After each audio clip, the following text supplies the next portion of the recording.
everybody, welcome to another Comic Source Comic Boom collaboration. It's time for your DC Spotlight for the week of August 12th, 2026. We're actually recording this on August 12th, 2026. So coming out on Wednesday. Typically we like to get it out late Tuesday night, but life happens. So sorry about that, everybody.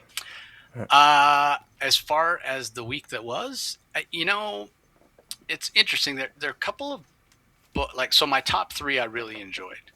And then I could maybe even say my top four, but then I felt like after that there was quite a drop off. Yeah, I'll say my top four. My top four I thought were above average comics, and then from 5 down, I thought were just kind of average. Like nothing that I was like, oh man, that's terrible. Even my last place book, and I might be kind of giving it away when I say this, is the best issue of that series so far. I know which one you're talking about, dude. Yeah, and it's not close. It's not close. It is by far and away the best. Like I would give, if I was given a letter grade for each of the first few issues of that series, I'd give it an F. Like I thought it was terrible, it was dreadful, maybe a D-. And I thought this was a solid C, maybe even a C+. So so 5 through 11 were still enjoyable. But in fairness to them, they didn't wow me. Yeah. But on the other hand, it is a good time to be a DC fan. People are very excited about Legion of Superheroes, and I know that this is a product of the fact that my Legion of Superheroes interview with the creative team of Joshua Williamson and Hayden Sherman has gotten a lot of views on YouTube, and it's that YouTube truth, right? The algorithm, the way it works. The more people that see it, the more people it's shown to, which means the more people see it, which is, it just kind of builds on itself. And so I've gotten more comments on that video than any episode recently. And most of the people are really, really excited. There are a few that are like, oh, my favorite Legion is the Bronze Age or the Silver Age or whatever. I wish they'd bring that back. I don't know why they have to reboot it again, blah, blah, blah. And I'm just playing devil's advocate here, but I would like to point out that every previous version of the Legion of Superheroes was canceled. And they don't just cancel it for no reason. They cancel it because of low sales. So I only say that as kind of a reality check. So if your favorite version is, the 3-boot Legion or the Waid Kitson Legion or the Bronze, that was where I was, right? The Bronze Age. Or the Bendis Legion. Yep. Yeah. I didn't care for the Bendis Legion at all, but regardless, they all got canceled because of poor sales. So I just would find it odd for them to bring back a previous version of the Legion, which already had low sales and got canceled. Plus, just the nature of the Legion of Superheroes, because it's set in the future, it's very malleable. It just is, right? And because it's not. It hasn't been released on a consistent basis in a really long time. Pretty much since before the New 52 did we have just where it was coming out, month after month after month. It goes away, and when it comes back again, because it's the future, it inherently is a property that you can do a new version. You can do different things. So I'm not saying it's the right way to approach it, and I'm not saying people don't have a valid point when they say, "Oh, bring back the Bronze Age." I mean, again, that's my favorite version, right? When you're talking about the Baxter era, I mean, that stuff was fantastic. Steve Lytle art, Paul Levitt's drawing, Karate Kid, Nemesis, Princess, Projectra showing up as Censor Girl, like all that stuff, like that. Yeah. That I just love that era. But again, the sales on that version eventually diminished to the point where it was canceled. So I only say that to say, I don't know why people think, well, that was my favorite, bring that back. From DC's perspective, they're like, but that version eventually failed. So you're asking them to bring back a version that might feel dated, already had its time in the sun, and was whatever. So that's my point when I tell people, I'm just not sure why they would do that. But I get it. I completely get it. Like, you want to see your favorite version, but we also saw the in the Superman 2026 annual recently that all the versions of the Legion are back. So that's not to say your favorite version can't show up at some other time. And also, it doesn't invalidate the stories that you love. You can go back and reread them or whatever. And I get it. You're right. You're like, oh, I want new stories with my favorite version. Yeah, I get that, right? I want new stories with my favorite version of Batman. But guess what? That's not the reality that we live in. So it is what it is. And again, I try to be patient and diplomatic with everybody that leaves comments. The one thing that I haven't knee-jerk react. I've kind of learned that just doesn't. It's not productive. But I will admit to being a little frustrated with some of when the people like, this creative team is garbage. This is gonna suck. This is gonna fail. Like, you haven't even read it. You're closed-minded and you're just knee-jerk reaction, and you just like. I sort of don't understand. Like, what's the point of your comment? Like, that comment is not productive. If you don't like it, if you don't think it's going to be any good, hey, you're entitled to your opinion. Don't read it. But why are you coming in the comments when the vast majority of people are excited to say, oh, this is going to suck. These guys are losers. Yeah. Terrible creative team. Well, Joshua Williamson and Hayden Sherman, they're pretty A-list. They're both A-list right now. So yeah, right. Yeah. So that's kind of what I don't understand. And it's the same thing with, this isn't unique to Legion of Superheroes. Although, if anything, all those comments showed me there's still a pretty passionate fan base for Legion of Superheroes. But it's the same thing with John Kent, right? Like, most people, we get it. We all love the young John Kent. We're all on board. Those were kind of the last videos I had that really engendered some great comments and conversations, whatever. But then you have the people that are just like, the aged up John Kent is a total failure. DC's steering in, like, DC's going to fail. It's like, I get that that's what suits your narrative, but you're not living in reality. You're just not living in reality. John Kent, the Superman Son of Kal-El series, sold well. He is, as we've talked about, an icon for the LGBT community. Does it sell as well as a young John Kent series would sell? There's no way to know that because we don't have a young John Kent series. But saying that it's DC editorials failing, and just look at what the Absolute line is doing. Look at the fact that for the first time in the history of comics, DC has a bigger market share than Marvel in units and in revenue. Like, for multiple quarters in a row, this has never happened. Yes, in terms of units, DC previously beat Marvel two quarters since 1960s. Two quarters, and that was the first quarter after the New 52 dropped, and the second quarter after the New 52 dropped. They sold more comics than Marvel. They didn't make more money. They didn't generate more revenue, but they sold more. That's the only time DC's ever beat Marvel. Now they've beat them like 6 quarters in a row because of Absolute. So I get that you might be mad that it was young Ultra Boy. It wasn't young John Kent. I get that you're mad, but it doesn't mean you can just say whatever you want and it makes it true. Like, oh, DC's failing. They've ruined John Kent. Old John Kent is a character that'll be forgotten. No, that's just not reality. Yeah. It might be that young John Kent is a better character. That's subjective, whatever. But you cannot argue. Like, DC will not let older John Kent be forgotten. They're just not. Whether he's Tomorrow Man or whatever, he's a part of the Superman family. He's going to continue to show up. Like, it's just not reality. And it's a little bit frustrating. Like, so anyway, I've already given way too much attention to those people, the naysayers and what have you. So I will say I appreciate everybody's support and continuing to watch the content from San Diego Comic-Con as it comes out. I'm really sorry that it's taken so long to get this stuff. I mean, we're coming up on 3 weeks since Comic-Con, and I still think I have like 3 or 4 more interviews from San Diego to release. So once I get all those done, I'll get back on Spawn Daily as well. We have the Lanterns series coming up. Hope everybody had a chance to see my interview with Garrett Dillahunt, who plays can't remember his first name right now. Macon.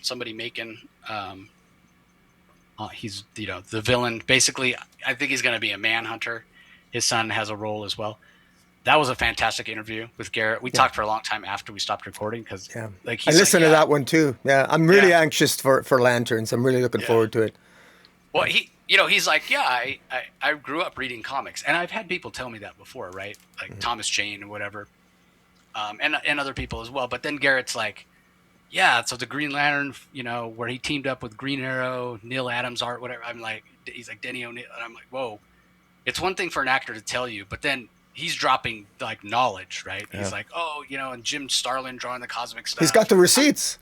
Yeah, exactly. I was like, oh my god. So once we stopped recording, we were like going on and on. We were just geeking out like a couple of comic because it's one thing again for an actor to say that. It's another thing when he can name creators and he knows his stuff. It was awesome. I had no idea. I just wanted to chat with him because his PR assistant reached out to me, and she's a PR person that I've worked with before, and she's great.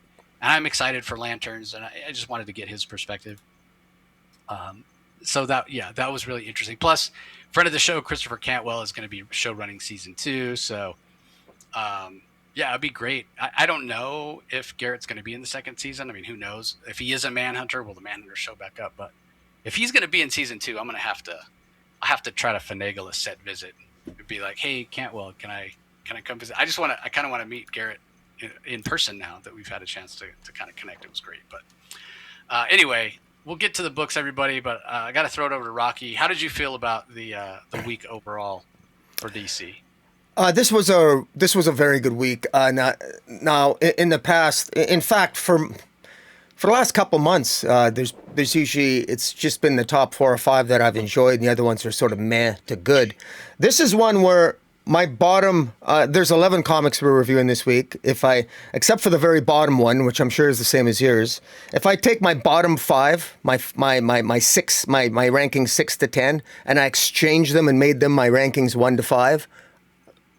I could do that on any given day. Like it's that good a week. Like I really enjoyed this week, but for my own reasons and my own particular biases, I came up with the rankings I did, and I shared them with you earlier. But you got absolute Batman. Well, that's a no-brainer. But in any event, I thought it was a really good week, and so I'm looking forward to discussing it with you. Yeah, strong week. And what else was interesting about this week? Being back home. For those not aware, like I went out to San Diego early because I mentioned this before. My company's opening a restaurant, Del Mar, about 15 miles north of San Diego. So I was out there for a long time before the show. Then I went to San Diego Comic-Con. Then I went back to the restaurant. Then I came home for a couple of days. Then I went back again. So I literally have only been home when I got home last Friday. I had been home 23, or I had been on the road 23 out of 25 days. I was gone a lot, including 4 weeks in a row, where I wasn't at my local comic shop on Wednesday. So today, as we're recording this, because we're recording on Wednesday, was the first day that I got back into my comic shop.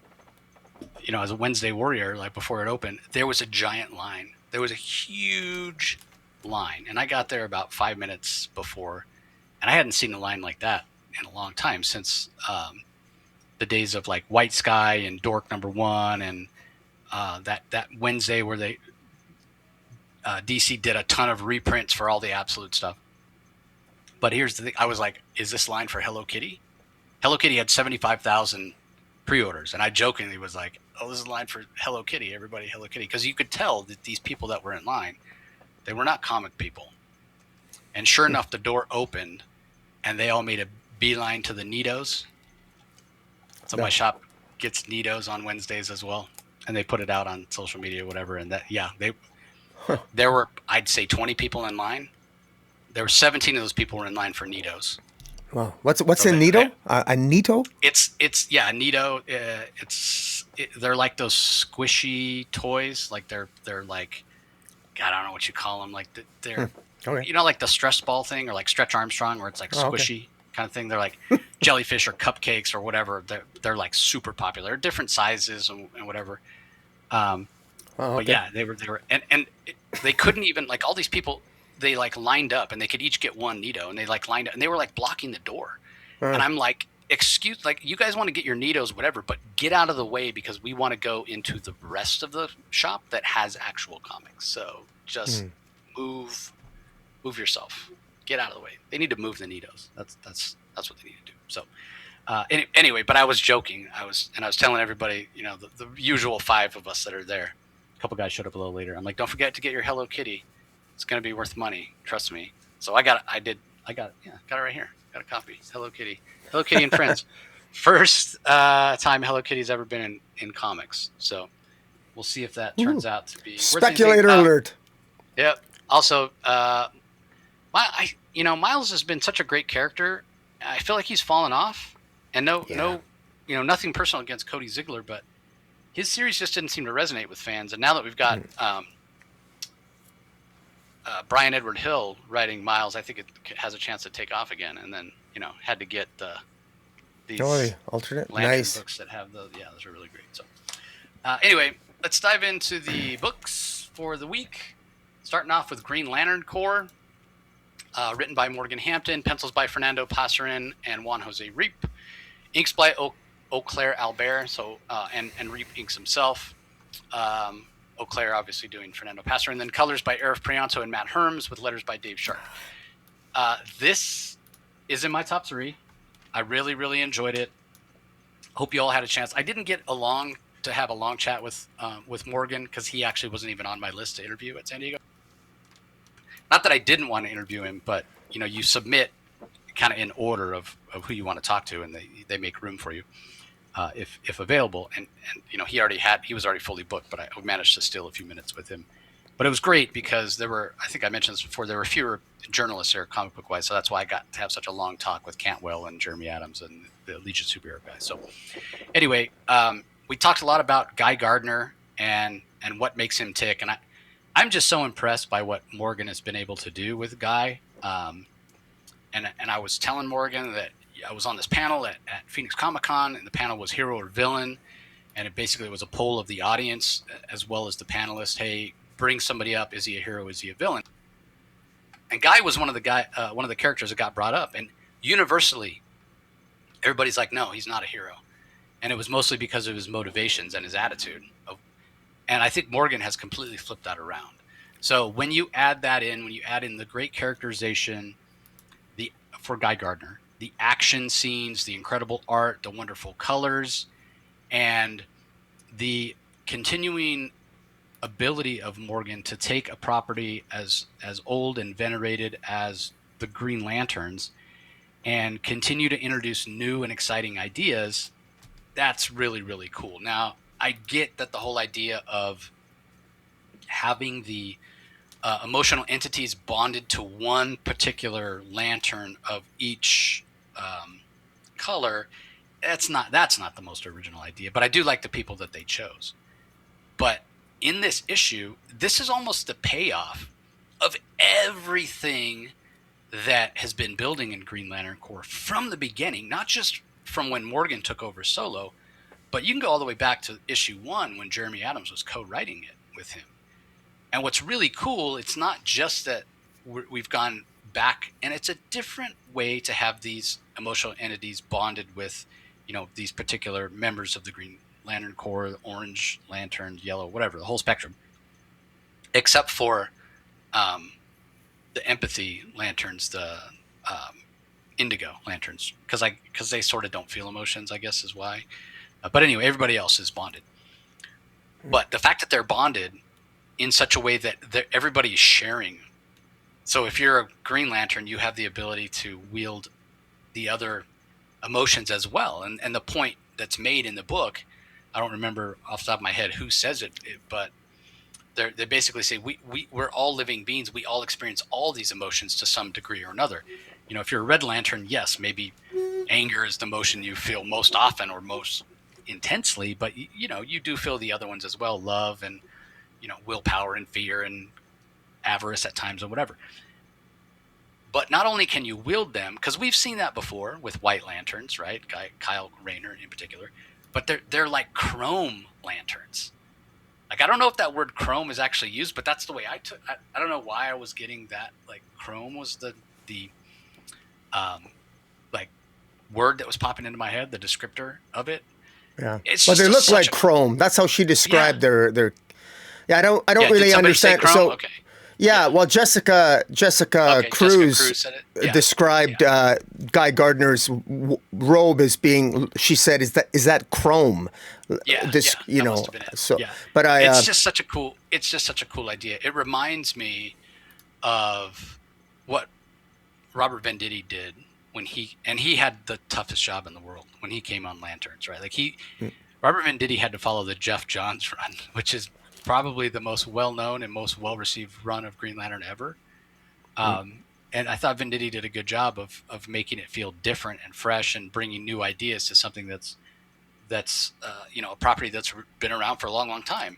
And Jeremy Adams and Morgan Hampton have continued that just to the greatest degree. So this is in my top 3, partly because technically it's such a good comic, but also from sort of a top-down, bird's eye view, just what an incredible job that these guys have done, and particularly for this issue with Morgan, and just how excited. Like, I have never been more excited to be reading Green Lantern. I just had, like, I don't know what's going to come next. It's really, really exciting. And I mean, this is issue 19, so it's not too far-fetched to say somebody could start watching the new Lantern show that debuts next Sunday, or this Sunday, I don't know, some Sunday in August, and then go, okay, I want to read Green Lantern. Oh, I can go pick up these 3 trades of Green Lantern Corps. That's you're not too far behind, right? That's not too much of an effort. $40, and you can get caught up, and it feels accessible. It feels like a big story. It feels like great art. It feels like a substantial amount of story that you can kind of latch onto. I think it's in a great spot. I'm so excited, and I'm sorry. Like, I get that the Absolute Green Lantern sells more than this individual issues, but Absolute Green Lantern does not hold a candle to this. Absolute Green Lantern is inscrutable at times and frustrating at times, and this is like reading Green Lantern and Green Lantern Corps is just a joyous experience. Like it Jeremy Adams and Morgan Hampton are really channeling what it means to be a DC fan and write great DC comics that are bright and hope-filled. And yes, there's still challenges. Yes, there's still drama. But between the art and the colors and the stories they're telling, like, I just think it's an incredible time to be a Green Lantern fan. I stand by what I said. I think this is the best era of Green Lantern since the Jeff Johns era. It really is. Which maybe isn't the biggest surprise since, Jeremy Adams is following the Jeff Johns career path, right? From Flash to Green Lantern to Aquaman, same as Jeff Johns did. So anyway, what are your thoughts? I was surprised when you said this didn't make your top 5. I don't know if I'm a big fan of how this resolved. I'm not really sure if I'm so we have these emotional entities now that are sort of bonded to a select few. So I'll just say it. I guess I'm confused. Do we have Green Lanterns and Red Lanterns and Yellow Lanterns now, or don't we? Or do we all have Chrome Lanterns? And why did Guy Gardner touch all of them? He's come up with a new saying because they're all part of the emotional spectrum now. Okay, so what's the point of having distinctions then? So there's no such thing as a Green Lantern Corps? Like, because you're automatically a member of this Chrome or whatever it is. Like they all like on the one page, like he gets them all together at the end. Jessica Cruz, I guess her new, like, she's just singing Guy Gardner's praises. He's the all-sight, and they got this new phrase, and it sounds pretty cool, ending in the emotional spectrum. So does that mean instead of when they charge their ring, do they say the oath of the emotional spectrum, or do they say the Green Lantern oath? And what about all the, like, the Sinestro Corps and all that jazz? Like, don't they maintain their initial oaths, or is that all replaced by the emotional spectrum? Like, I don't know. Like, are they all one now? I'm a little confused. And the Alpha Lanterns, which are in symbiosis with the emotional entities, I get that. That's kind of cool. But then, are they? But they seem to maintain their individual colors, and I'm wondering why. I'm just wondering, is there some significance to the Chrome, or does Guy Gardner, when he touched them and they all turned to Chrome, I'm not sure what the significance of that was. Does that mean they have additional powers, or they just have access to each other's powers now? Like, I'm a little confused. Or maybe that's going to be explained farther on. I don't think we have the answers to those questions yet, and that's kind of the point of. I'm excited for the potential. Yeah. Maybe they say that. Maybe they say the Chrome Oath when they want access to some of the other powers, and they say theirs when they don't, or Yeah.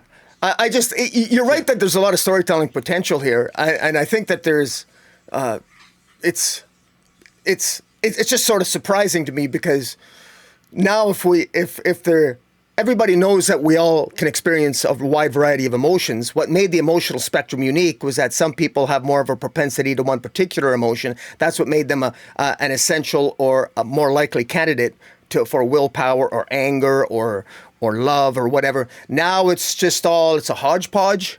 And now how are the individual rings going to choose their ring bearer? Is it somebody who's more in control of all their emotions, or is it like what's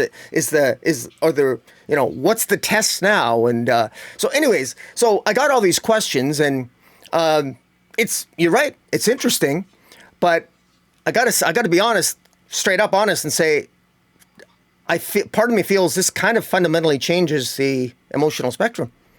This kind of changes. That the lanterns are gone. The lanterns are gone. Like the what made them each individual unique is kind of gone.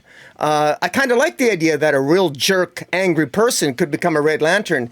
Now, am I to understand that you got to be? I think you're making the assumption that you're making an assumption that it's changed. I see it as no different. This is you're looking at it as a replacement. I don't see this as a replacement. This is additive, right? Because you saw that. When they brought everybody together and Guy Gardner came and he gave his speech and introduced the other oath or whatever, it's added. So I don't think anything changes in terms of if you're somebody who gets pissed off all the time, then you are going to end up being a Red Lantern. If you're somebody who's very optimistic all the time, you're going to end up being a Blue Lantern. None of that changes. This is additive in my mind. So if you're in a situation where you need more power than you can wield by just tapping into one emotion, so you can call upon your colleagues. Yes, exactly. Yeah. I need some more love over here. Show me some love. Yes, that's the way. I need some more hope. That's the way I'm taking it. I could be wrong.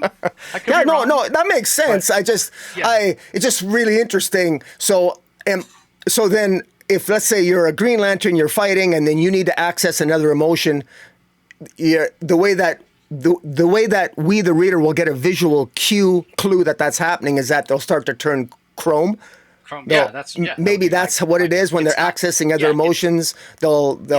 I'm guessing. Again, I'm basing this theory on the same way that Kyle Rayner's powers work, right? Like when he wants to kind of level up, and so then he goes White Lantern and he has access to all the emotions in a way.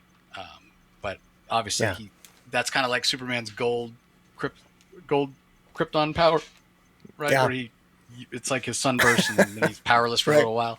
Very similar. Yeah. So that's how I'm taking it. And I could be wrong. We'll wait and see. Yeah. But this was very good. I'm saying this is a very good issue. It just, for me, it wasn't, the number of questions I had, to me, the jury is still out for me to see if of all the positive storylines that come out of this, I want to see if that's actually the case. I just had too many questions, I was going, I don't know, It was kind of cool. On the other hand, it's like, okay, like we'll have to wait and see. It might not work. There might be people that don't like it for that very reason, because as you said, if everybody's special, nobody's special kind of thing. So I get that. But the other thing we can count on when it comes to these different Lantern Corps, if you don't like the status quo, just wait a minute. Yeah. It'll change. That's right. It changes constantly. But like way more than like the Speed Force stuff does, or the Superman family does, or maybe the Batman family changes. Yeah. Only because there's so many books. I want to give Morgan Hampton credit, though, because he's swinging for the fences here. Yeah. He thought big. He's it's go big or go home. He's taking it. He's swinging at the fences with this concept, with the all sight, with the emotional entities, with the symbiosis, with the Alpha Guardians, and this sort of like chrome look and the way they can access. I mean, that's swinging at the fences. That's definitely throwing a wrench into what we've traditionally seen in the past. He's definitely making it his own, and good for him. I mean, go big or go home. So all the power to him. Yeah, and immediately when I think about that, and I think about the quality, it's like, give this guy a second book. Like, he needs another book. But it was one of the things that got announced at San Diego Comic-Con, but didn't get announced. Like even on the panel, it was like, oh, if I was writing another, they put an image up there of Steel, right? Mm. So clearly, he kind of said it without saying it, that he's going to be writing a Steel book. And then even DC was like, they put out a press release that said, but there's no details, there's no timeline, there's no artist announced, so I think what probably happened is he probably pitched an idea for a Steel series or maybe a Steel miniseries, and it got approved, but that's as far as they've gotten. I don't think they have an artist lined up or any of that stuff, but I'm just glad that he's going to be writing another title, because he's super talented. And I don't want to break my arm, pat myself on the back here, but it's interesting. When I first met Morgan, was at WonderCon, and it was a panel for the Milestone Initiative, which was run by, oh my God, I'm coming up with a blank on the name. I will look it up later. But anyway, a veteran comic book creator, a female veteran comic book creator, and it was a Milestone Initiative, and they brought in a bunch of people, whatever. And there was four the people that were part of the Milestone Initiative that were up there, and I met all of them after the panel or whatever. But for some reason, Morgan was the one that stood out to me, and so I made a point to stay in contact with him. Have him on to talk about things like his Cyborg series, his Star Trek miniseries, or whatever. And now I feel like he's on the verge of superstardom, and it's going to be another one of the situations where people are going to go, "How is it that you can always get Morgan Hampton on your show? He's so busy," or whatever. Because I knew him when, because I recognized when. So, is it? No, it's not. I was going to say Joyce Chin, but that's not who it was. So, anyway, moving on. Up next, Marika Tamaki is the writer. Amin K. Nahalapan on art. Colors by Tamra Bonvillain. Letters by Ariana Mayer. We're talking about Barbara Gordon Breakout, issue number 4. This comes in last for me. Same for me. Dead last for me too. Yeah. But I enjoyed this issue. It was far and away the best issue of this series, and it wasn't close. Like, that's right. Even the covers are better than the previous issues, as far as I'm concerned. I initially thought when I first read this, I was like, "Oh, this is not going to be last this week." I kind of expected another book to be worse, but it wasn't. It wasn't the case. And again, I want to stress, this wasn't bad, but it still was the comic that I enjoyed the least this week. So again, I thought it was very, very good. I really enjoyed it. It feels like the story actually has some forward momentum. It feels like there's a point. It still has all the problems that we talked about before, as far as not really sure this was the best move for Barbara to, allow herself to be captured. It still feels like the pacing is a little bit off. It just doesn't make sense for her to be in prison. Better ways to accomplish whatever it is she's trying to accomplish. But at least it felt like the story was moving forward in this issue. At least it didn't just feel like throwing everything against the wall to see what sticks. So, yeah, definite improvement. Like I said earlier, I give it a solid C+, as opposed to like the D- or F that the first 3 issues got. The art's still great. The art's been pretty solid throughout. And I find this finally engaged me to the point where I'm curious to see where it goes. But it's still not. It's still not great. It's good, not great, to borrow Rocky's terms. I would say that this should have been the first issue.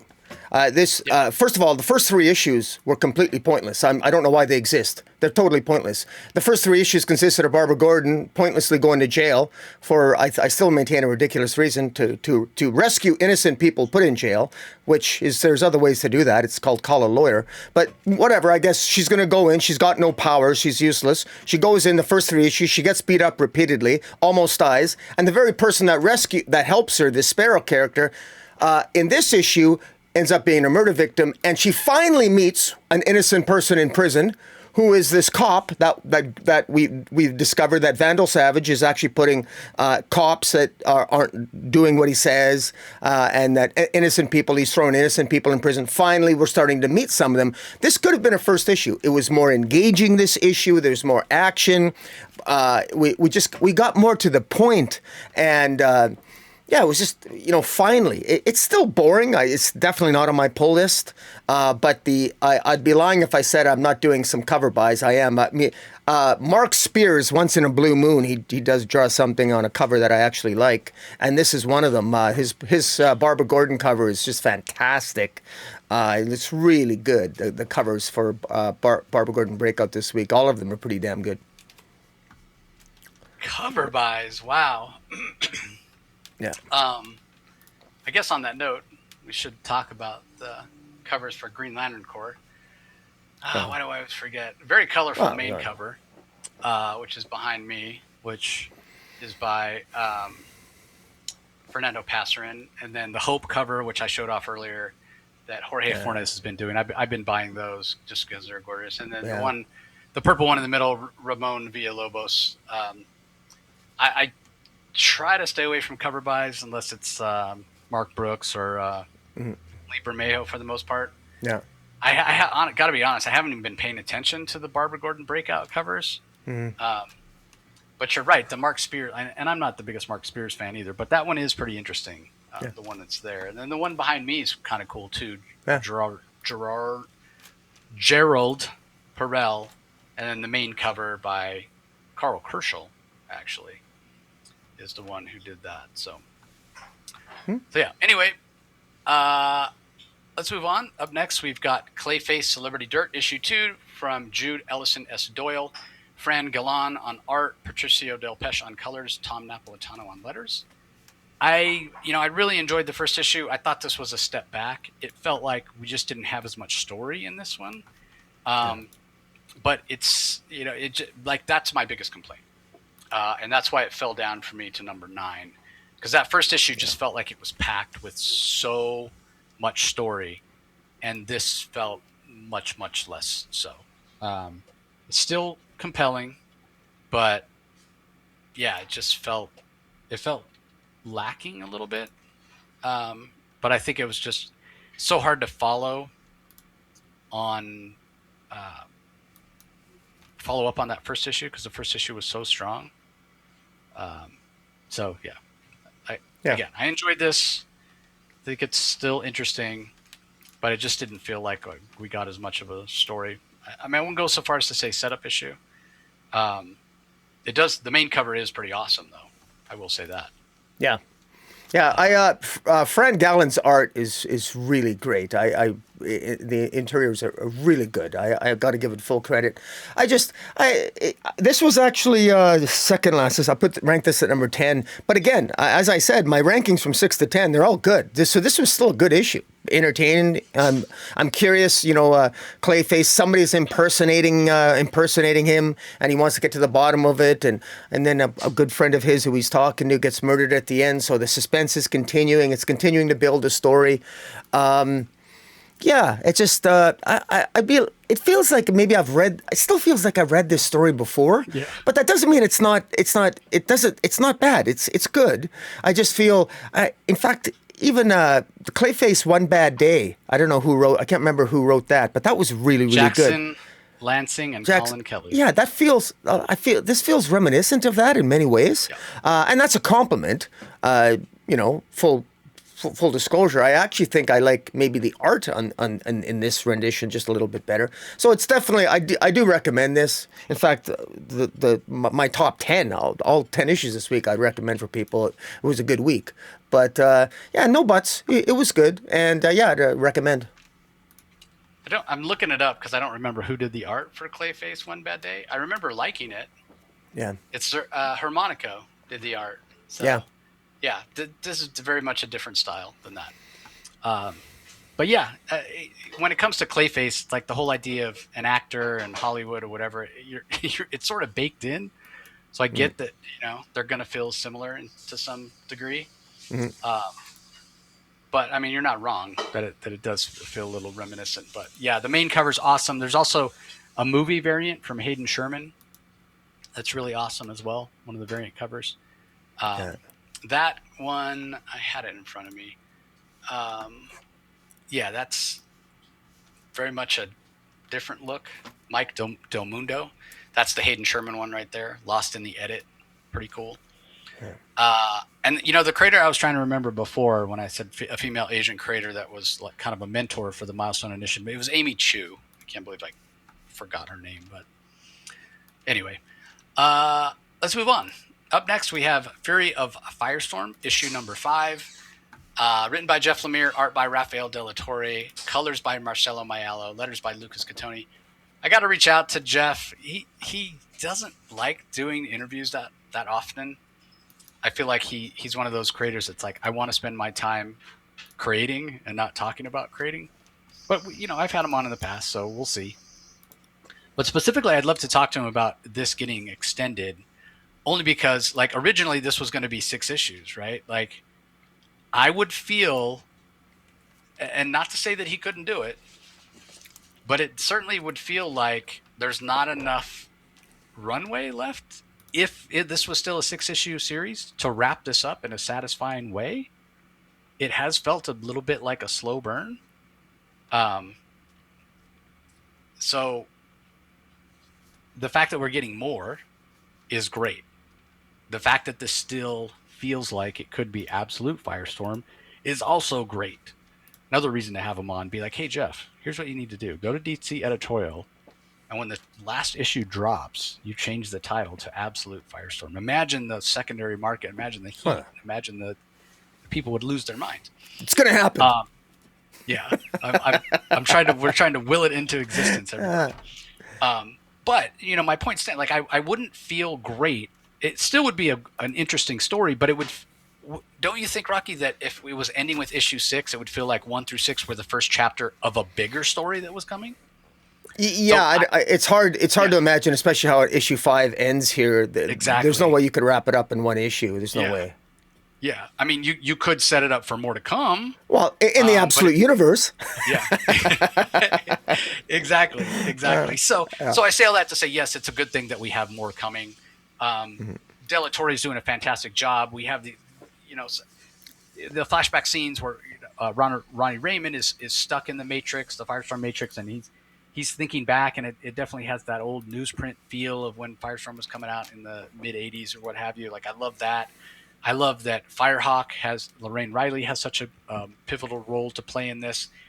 And I also love the complexity of Professor Stein. Like, I was disinclined to like what Lemire was doing with Professor Stein initially, because he's really turned him into like this manipulative, like Svengali character, like this puppet master who was dancing Ronnie and Lorraine around on strings. And I was like, I don't really like that. I sort of like to think of Professor Stein as like a solid, upstanding guy. And then throughout the series, with Lorraine tracking him down in the remote mountain cabin and whatever, and talking to him, and he seems so contrite. He seems so repentant about what he did, and he seems like he wants to solve the problem of the Firestorm Matrix gaining sentience and Ronnie being subsumed by that and doing terrible things and what have you. And Professor Stein even says in this issue, like, if we don't stop him, he's going to destroy all the living beings on Earth and what have you. So you can get why Professor Stein, that includes him, and just in the matter of self-preservation. But then when you get to the end, the way he responds to seeing the Firestorm Matrix as a sentient being. Like, it seems like he immediately snapped back into that role of, I'm the puppet master, I'm manipulating, I'm going to use this to my advantage. So it's almost like he forgot all the stuff, or maybe he never really was contrite. Like, he either forgot what a terrible place he was in and how much he wanted to make up for the sort of bad behavior that he had exhibited, or that he never wanted to make up for it and was all an act just to get Lorraine to go along. He once again was playing master puppet master. So, I mean, it's only one series, so this is going to seem like a stretch, but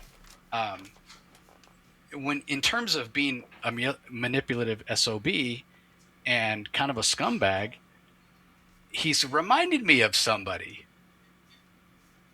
that I don't care for very much as a character.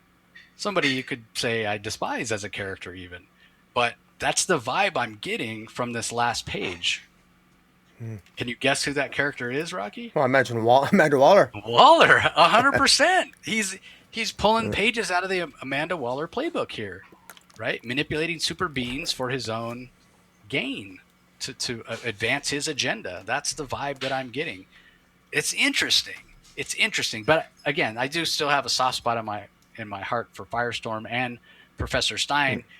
And to that end, if you want to create a different dynamic with Firestorm, one where, if it requires Martin Stein and Ronald Raymond to be fused as Firestorm to control this Firestorm Matrix to ensure that it's not going to kill every living being on planet Earth. But now it's been revealed that Professor Stein is this manipulative piece of crap. Like, for Ronnie, he doesn't want to be bonded with that guy, but if he's got no choice, like, instant drama, instant character dynamic, instant friction between those two characters, to be bonded with somebody that you can't stand, who's manipulated you, who's lied to you, who's basically just a piece of crap that you don't want anything to do with, but to be stuck with that person. Again, it's not the most original idea in the world, right? We've seen all these different odd couple stories in different mediums over the years. People that hate each other, forced to work together, blah, blah, blah. But there's a reason that it's a cliche. It's a cliche because, again, it adds instant drama and it works to some extent. So it's a little bit of a play on, the enemy of my enemy is my friend, right? And if Ronnie wants to stop the Matrix and that's gained sentience, and Professor Stein wants to stop the Firestorm Matrix that's gained sentience, they may have to work together. They may not have a choice. That doesn't mean either one of them has to like it. But again, if we're going to do this to Professor Stein, please, for the love of God, let it be absolute Professor Stein, and there's still a good Professor Stein out there in the main universe. Please, DC, please. Because it does, you want to talk about fundamentally changing something for a character. Yeah, I don't know that this is a genie you can put back in the bottle. So, but great work. Great work by Jeff Lemire. Again, much like Green Lantern Corps, potential for a lot of interesting stories and interesting foundational changes to Firestorm going forward. So I think this was in my top 3. Yes, in my top 3. Thought it was great. Yeah, it's in my top 3 too. I thought of Darkseid when Professor Stein was talking to the Firestorm Matrix. Firestorm Matrix calls Stein father. Professor Stein calls him son. Who's to say the Matrix isn't infused with Omega energy? He's part of the absolute universe. And this is how, as I said, so I've been creating narrative bias and confirmation bias in my head so that your theory comes to fruition, because I think it would be awesome.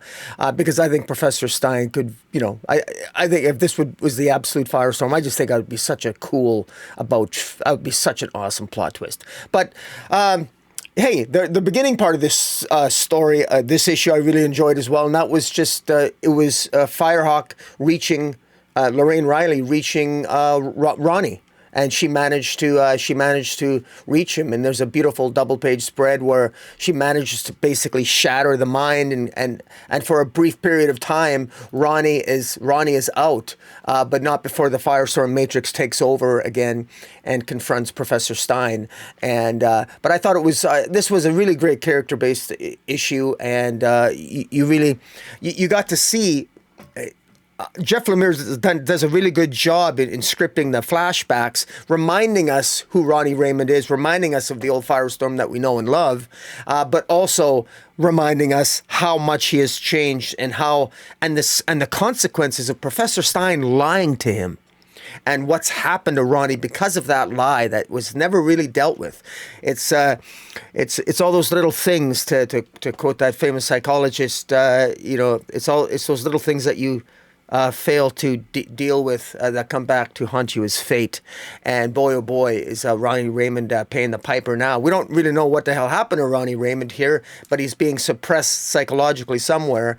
And so I'm so curious to see how this is going to resolve. What the hell is Professor Stein going to do if you've got this Firestorm Matrix, Ronnie Raymond and Professor Stein? You've always had 3 people in the house, not 2. It's like, what the heck's going on? So I don't want this to resolve in one issue, next issue, and thank God it isn't. Thank God it's going for at least 12 issues. And hey, we'll see. But yeah, this easily was my top 3. Oh, you're on mute. I am on mute. I don't know why. I'll put myself. But I sort of said it tongue in cheek originally about this being absolute Firestorm because he was killing people in the first issue. I took it that way, right? Like he's turning them into chalk or whatever they were. And I didn't want that to be true. So like, you got the built-in out. But like the more this has gone along, the more sense it can make, like you were saying about Omega energy, and maybe the advent of Omega energy for the Firestorm Matrix is what allowed it to gain sentience, and it's a more evil version, or a version of Professor Stein that has less empathy or whatever. Like it just makes so much sense.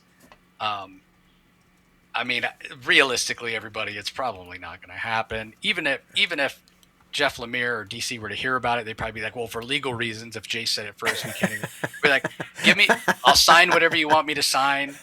I'll do whatever you need me to do so that it can happen. I want it that much. I don't need any credit. I don't need any monetary compensation or whatever. I just think it just makes so much sense. It just makes so much sense. So anyway, that covers in the middle is the one that I ordered, and it is amazing, by the legendary Deniz Cowan. Oh my God, it's so awesome. Yeah. The one behind me is by Rafael de la Torre. The one behind Rocky is by somebody I never heard. Oh no, sorry. The one in the middle right there is by somebody I never heard before. Toru Terada, which is it feels a little Asian inspired. Yeah. And then the other one that's behind you is by Alex Ekman Lawn, who is a cover artist I hadn't heard of until recently. He's been doing a lot of those weird esoteric covers for the Dead Man series, and has now given us kind of a esoteric cover for Fury of Firestorm 5. Yeah. So, yeah. But as soon as I saw that Deniz Cowan one, I had to pick it up. And Jeff Lemire talked about in a recent one of his recent Substack newsletter installments, he talked about getting Deniz Cowan to do that cover for him and how it was kind of a fanboy moment for him. So that was kind of cool. All right, up next. Oh man, this totally lived up to the hype. For some reason, there's no credits page, but it's Emperor Aquaman 20. We know it's written by Jeremy Adams. John Timms, it says Timms on the cover, so I'm assuming he's handling the pencils. Rex Locus on colors. I'm sorry, I do not know who the letterer is. But this ended last issue with Poseidon showing up and basically saying, Aquaman, what do you think you're doing? And wielding the power of the blue, whatever. Yeah. We get more context. We find out Poseidon actually fears the power of the blue, but at the same time feels like if anybody should be wielding the power of the blue, it is him and not Aquaman. And this goes about as well as you would expect for Poseidon. Mm-hmm. Aquaman, he tries not to, for lack of a better term, kick Poseidon's ass, but he ends up kicking Poseidon's ass. Like Poseidon doesn't leave him. That's right. Poseidon doesn't leave him any choice, right? No, Like, he doesn't. Yeah. yeah, Poseidon is so Yeah. angry, and he's so, and this is the arrogance and the ego of a god, right? And Jeremy Adams nails it with the characterization for Poseidon, who's always been, I think, him along with Zeus are two of the more arrogant gods. And I guess you could kind of see it with Poseidon when you think about it. I mean, 3/4 of the earth is covered by water, and that's his, venue, his purview, whatever you want to say. So he's very much full of himself. So when Aquaman defies him, he just loses it, right? He gets like so pissed off, and Arthur is a little more concerned about the fact that what Poseidon's doing has the potential to like kill everybody on planet Earth, maybe destroy the planet itself. And so he's more concerned about removing himself and Poseidon from planet Earth than he is on actually winning the fight. But as soon as he is able to open a portal and transports Poseidon and himself to a planet that is completely covered in water and is removed from Earth, where he knows he can cut loose, that's when the ass kicking ensues. And it is an ass kicking to the point where Poseidon is just like, I yield, like crying like a little baby, after Aquaman just, beats the crap out of him. And Aquaman's like, okay, it's time to go home. And Poseidon's like, nah, I'll hang out here. He doesn't, and he says as well, something that's been echoed by Arthur himself and the Justice League. Like, he says, this doesn't end well for you. Nobody's meant to wield this level of power. Certainly not for mortal men, but he does call out. He says, I don't think you're a mortal man anymore, not with that level of power. And Aquaman does say, Arthur's like, would you like me to send you home now? And he's like, no, I fear it's not safe, for a god to go back there. Like, he doesn't want to be on Earth if that's where Arthur is. Like, that might be the most ringing endorsement for the level of power that Aquaman now wields. The fact that he kicked Poseidon's ass, this, deity, this god, and Poseidon's like, if you're going to be on Earth, Arthur, and we kind of swim in the same circles, so to speak, I don't want to be there. It's too dangerous. Yeah. So, Arthur did explain to him, I saw this vision. I'm wielding the power because it's what it's going to take to defeat Darkseid or whatever. I hope that DC is taking notice of what an amazing job Jeremy Adams is doing with Aquaman. I mean, Jeremy and I talked about it at San Diego Comic-Con. Hope you all had a chance to see the interview. You talked about, it doesn't seem like that many people are paying attention, so he gets to do whatever he wants to do. But I could also see Jeremy just paying lip service to that, and DC is paying attention, because we talked about it during the KO event, how we felt like if you really wanted to look at it objectively and say, okay, who's the most powerful hero in the DC universe now, and who should win the KO tournament, it should be Aquaman. Yeah. It ended up being Superman, as we sort of suspected, and for all the reasons that we said. But we know there's another Darkseid event coming next year. Could it, it's like Superman won the battle, but the war is not over. The all-in war, whatever you want to call it, the war with Darkseid is not over. It would be amazing to me if the person that ends the war, that finally vanquishes Darkseid, puts him back in his place, or however you want to put it, however DC decides to resolve it, is Aquaman. And so, yeah, it's not so much that DC's not paying attention, but that not enough fans are paying attention to Emperor Aquaman, but this is already the path that Jeremy's getting to build toward the next big event for Darkseid. And when it does get resolved, it's Aquaman that defeats Darkseid. That would be awesome. Oh, and I get it. Aquaman is not a lot of people's favorite character, or maybe it wouldn't be as impactful or whatever. But here's what it would be. It would be one hell of a surprise. People would not expect it. And because of that, maybe it would lack a degree of verisimilitude, and people would be like, what? The guy that talks to fish beats the most powerful being in the DC universe? Like, that doesn't make sense or whatever. But it does make sense if you've been reading Emperor Aquaman. And, again, not that DC is doing this to say, okay, if we do this, people are gonna be like, wait, how did he become so powerful? I better go buy my Emperor Aquaman trades. Like that's not a thing, right? Yeah. But it would be cool. I just think it would be cool because based on everything Jeremy's done, he's done it in such a way that it's believable. It makes sense. I mean, if you just look at it objectively from our perspective, life on this planet, which as far as we know is the only sentient life in the universe, whether you believe there's aliens out there that have visited us or whatever is beside the point. Like as we stand right now, scientific evidence or whatever, life on Earth does not exist here without H2O, without water. We're all 86% water and whatever. So in terms of the importance of water to us, it makes sense. And in the DC universe, with what Jeremy Adams is doing with Aquaman, it's just taking that and following it to its natural conclusion, which is what science fiction is really great at doing. So I love it. I love this issue. The John Timms art, like, we've had a few issues recently where Timms wasn't doing the interiors. We had some other fill-in artists, whatever. I have a feeling it was so he could be concentrating on this issue. And I'm fine with that because, oh my God, the action in this issue, the page layouts. We've talked before about the dynamic nature of what Timms is doing in his page layouts. Like, I just think about how much he's grown as an artist from him initially doing some fill-in work on the Harley Quinn run with Jimmy and Amanda. And then kind of maybe the best way to put it is overly complicated or overly busy pages that were in his future state work to the detail that's here and the page layouts and the action scenes with Aquaman kicking the crap out of Poseidon. Like, the color work is gorgeous from Rex Locus as well. Like, I just loved it. I thought it was awesome. I just thought it was so good.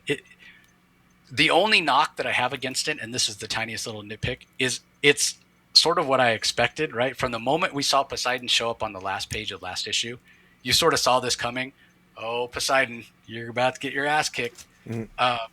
And so it wasn't surprising in that way, but it was still gratifying. It was still gratifying to see Poseidon get his butt kicked. So, kudos to Jeremy. Kudos to John Timms. Kudos to Rex Locus. This is fantastic. And if you guys aren't reading Aquaman, Emperor Aquaman, you really, really need to be. This is probably the most underrated book at DC right now. What are your thoughts on it? I think Emperor Aquaman is just getting lost in the shuffle.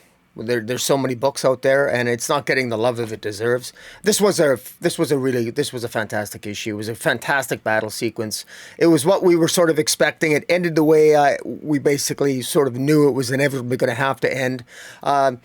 Interestingly enough, I'm surprised Poseidon. I don't see Poseidon's character. I don't see Poseidon as somebody who would stay on another planet and stay away from Earth because he was afraid.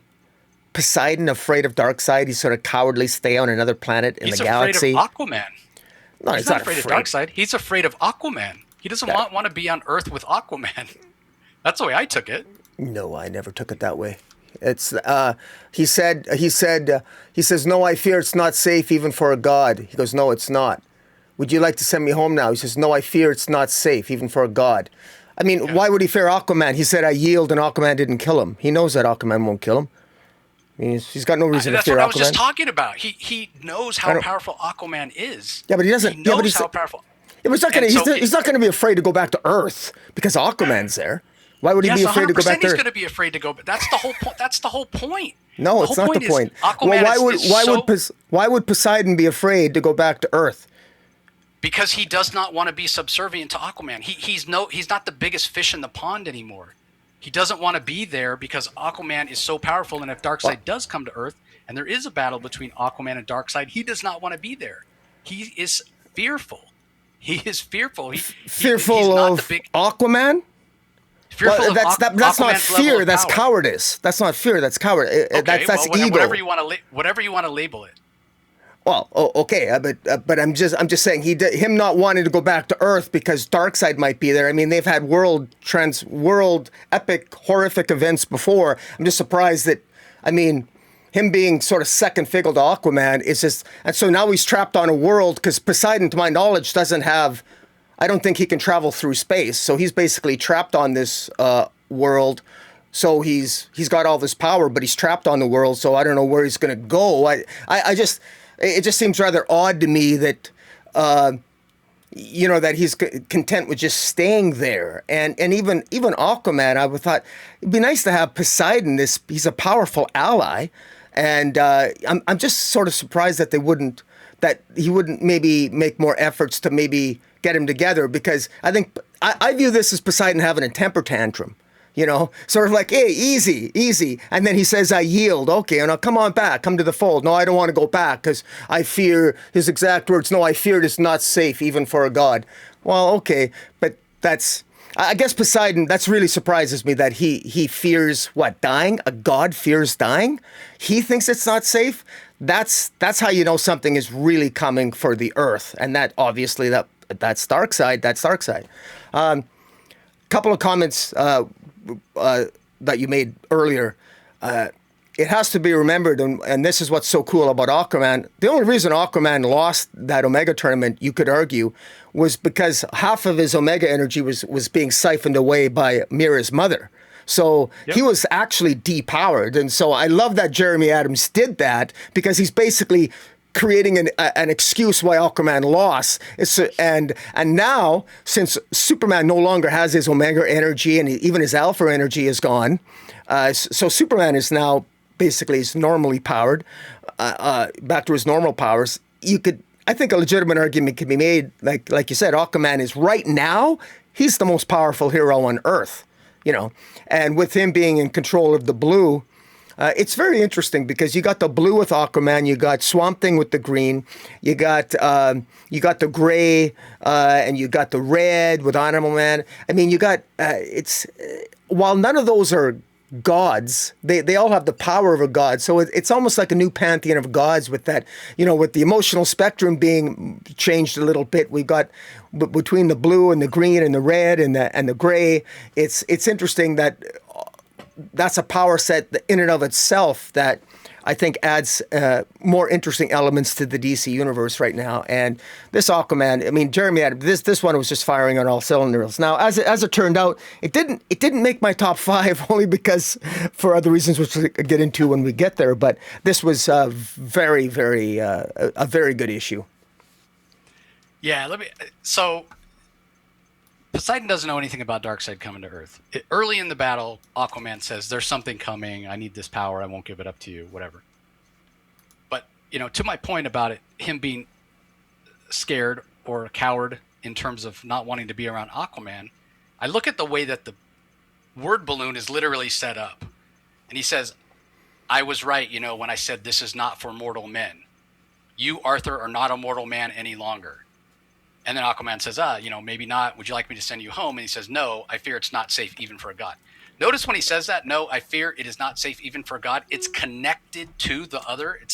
So in my mind, it's a continuation of that statement, which in my mind tells me what he's scared of is not Darkseid. What he's scared of is the level of power that Aquaman has. He does not want to be around Aquaman because I don't think even Poseidon realized how powerful Aquaman has become, even after saying, hey, nobody should be wielding this power. It's not for mortal men.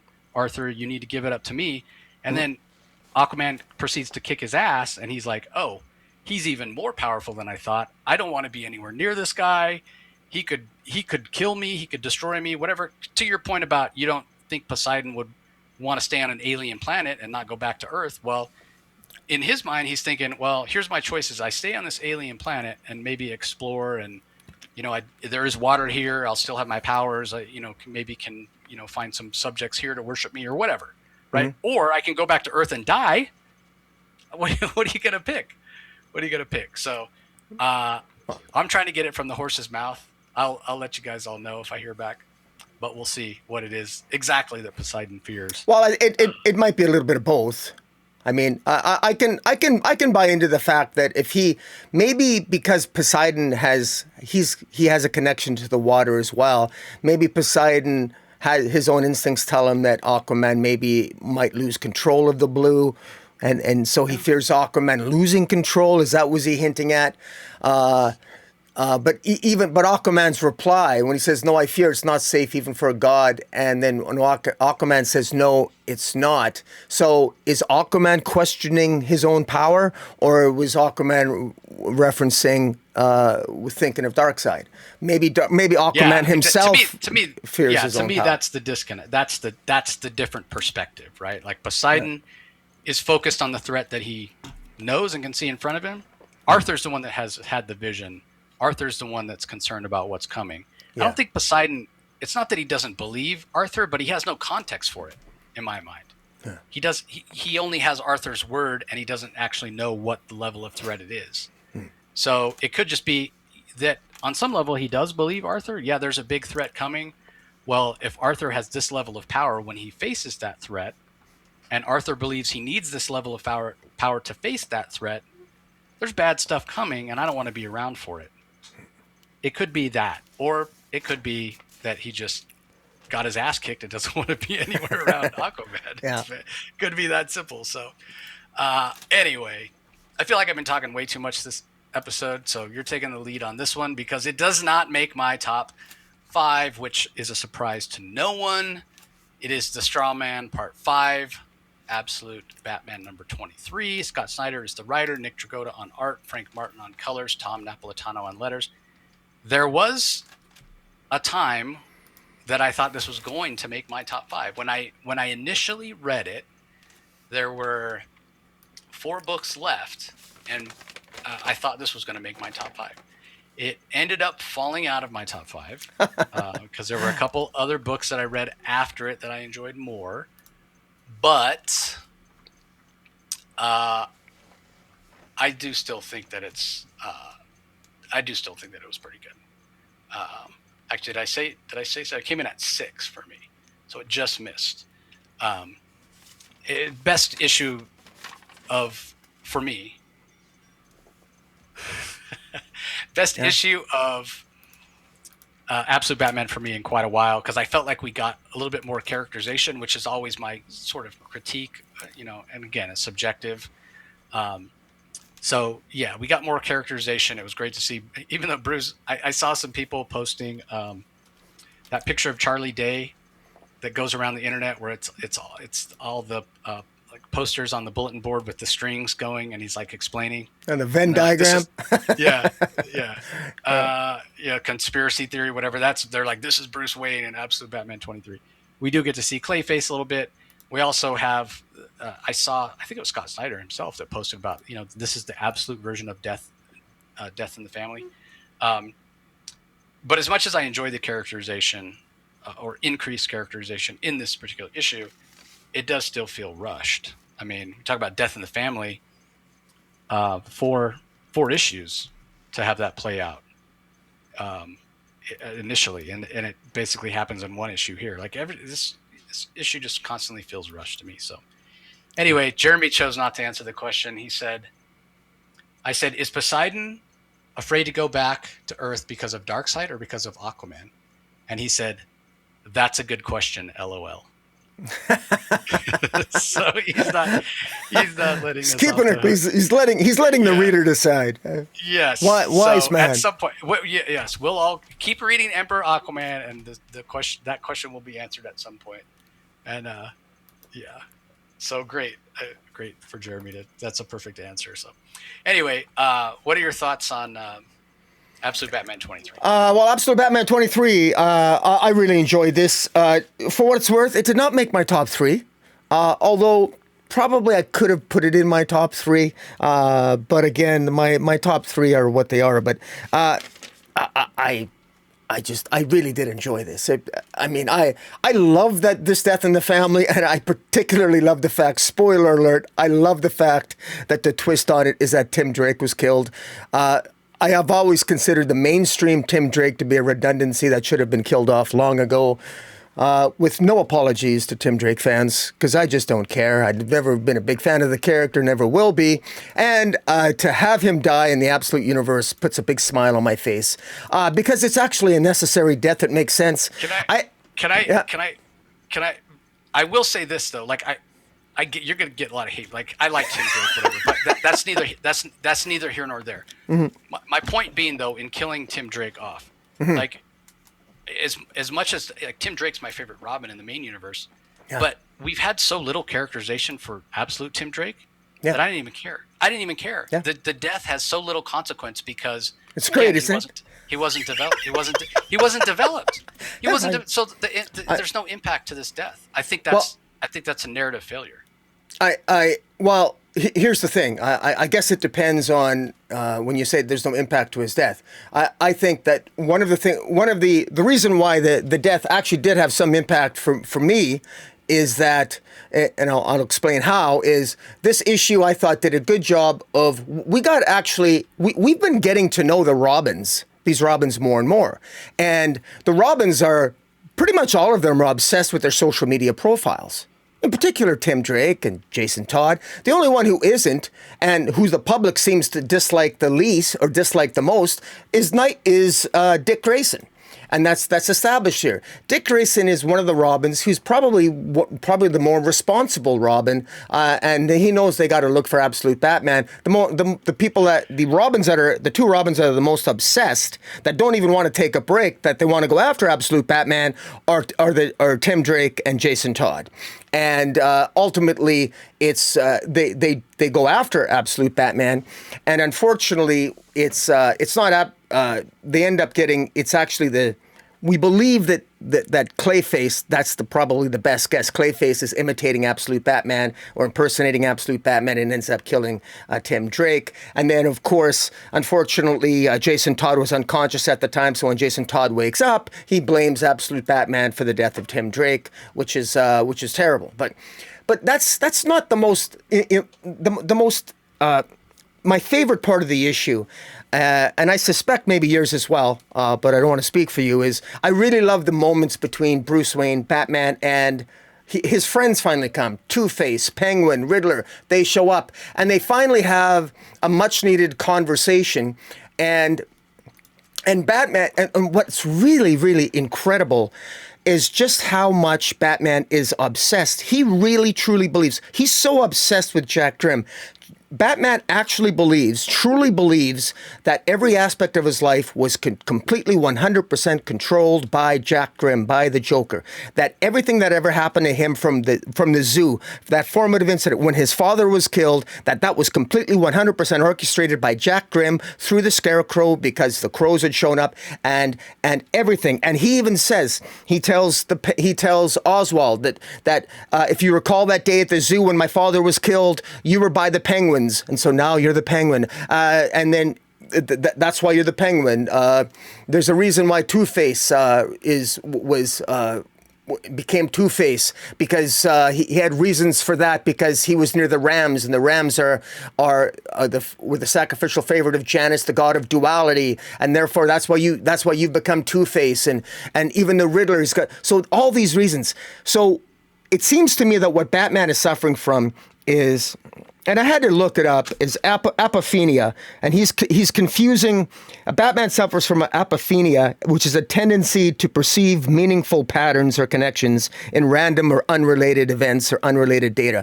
And it's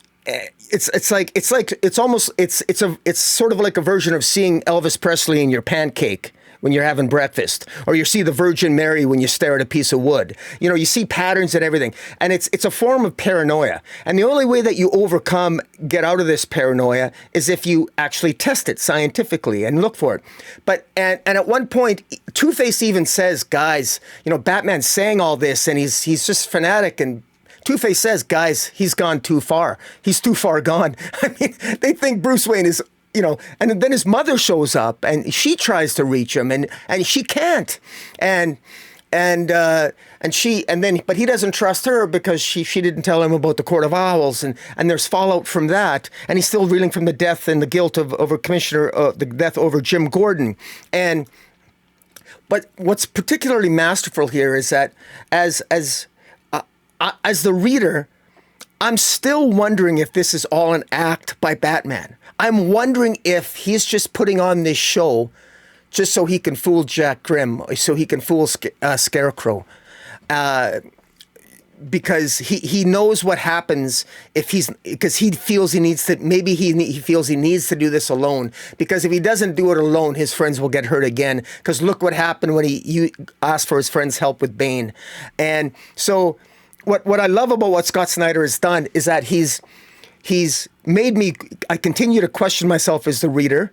Are these patterns actually there? Or is this all in my head as the reader? Is this all in Batman's head? Is this legitimate? Are these actual patterns? Or is this apophenia? And also the juxtaposition in the scenes in this issue are awesome, because we get an early scene of Batman, of a young Bruce Wayne working for Mr. Falcone, and he was ordered to beat up Matches Malone. But in those past scenes where he's beating up Matches Malone, taking a baseball bat to Matches, he realizes that he doesn't want to do that. He doesn't want to beat up Matches. And so he overcomes Mr. Falcone's narrative. Mr. Falcone, Falcone fed young Bruce Wayne a narrative saying, this Matches Malone, he's a bat, trust me, he deserves it. You do this. A young Bruce Wayne overcame that and stopped beating on Matches Malone and ended up beating Falcone's other men.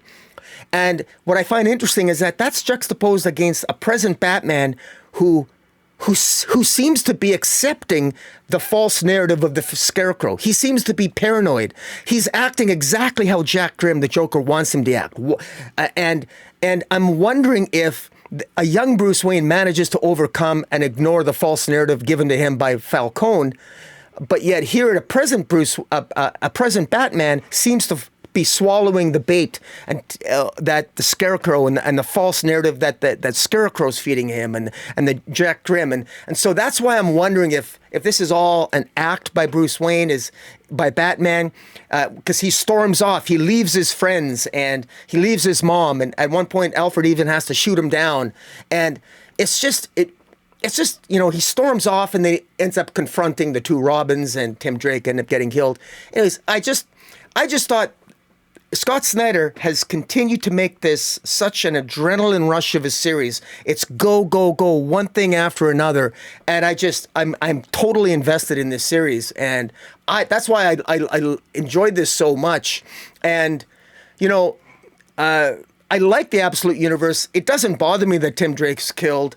And because frankly, I don't want a bunch of Robins. Who wants a bunch of Robins? And I'm sure he can always resurrect them anyway. Remember Jack Grimm. If the Joker wants to resurrect Tim Drake, they'll just take him to Arkham, one of the Arkham facilities. So probably Tim Drake's not even dead, people. So if you're anyone having a Tim Drake sorrow, don't worry. I'm sure he'll be brought back at some point. But anyways, so much to say, but those are the bullet points for me. That I really enjoyed this, and so I'm curious to know your thoughts. Yeah, there's only one Arkham, so could take them to any of the arcs, but yeah, any of the arcs, yeah. The M is the designation, so yeah. I think you're giving Bruce too much credit, but you can understand. Again, Jack Grimm, master manipulator, has done a fantastic job of planting these doubts in Bruce's mind. The other aspect of this is, I can speak from personal experience here, the survivor's guilt that Bruce feels, having lost his father. He wants his dad back so much. He wants to believe his father's still alive, and the Jack Grimm to set this up. So that's part of why he's fallen so far down the rabbit hole. And this is where the modern comic industry is a detriment, in a way. There's a lot of great things to love about the modern comic industry. If you're on a collector's standpoint, you get your books, they're in great shape, you can slab them, you can bag and board them, you can make sure they're great, as opposed to when we used to buy them off spinner racks, and the quality of the paper and the quality of the printing and technology was much less, but also it was on a spinner rack where anybody was handling it, and I remember my only copy of Amazing Spider-Man 300 I could buy had a torn cover at the top from the little plastic that would bind the comics together when they were delivered. It probably was the only reason it didn't sell, because somebody else went and bought all the other. I don't want this one that's got ripped. So anyway, that's it's a positive aspect of the industry. But one of the negative aspects of the industry is it's hard to surprise readers, right? Like Kirkman tries to do it to some extent once in a while, especially with the blind bags that Skybound does.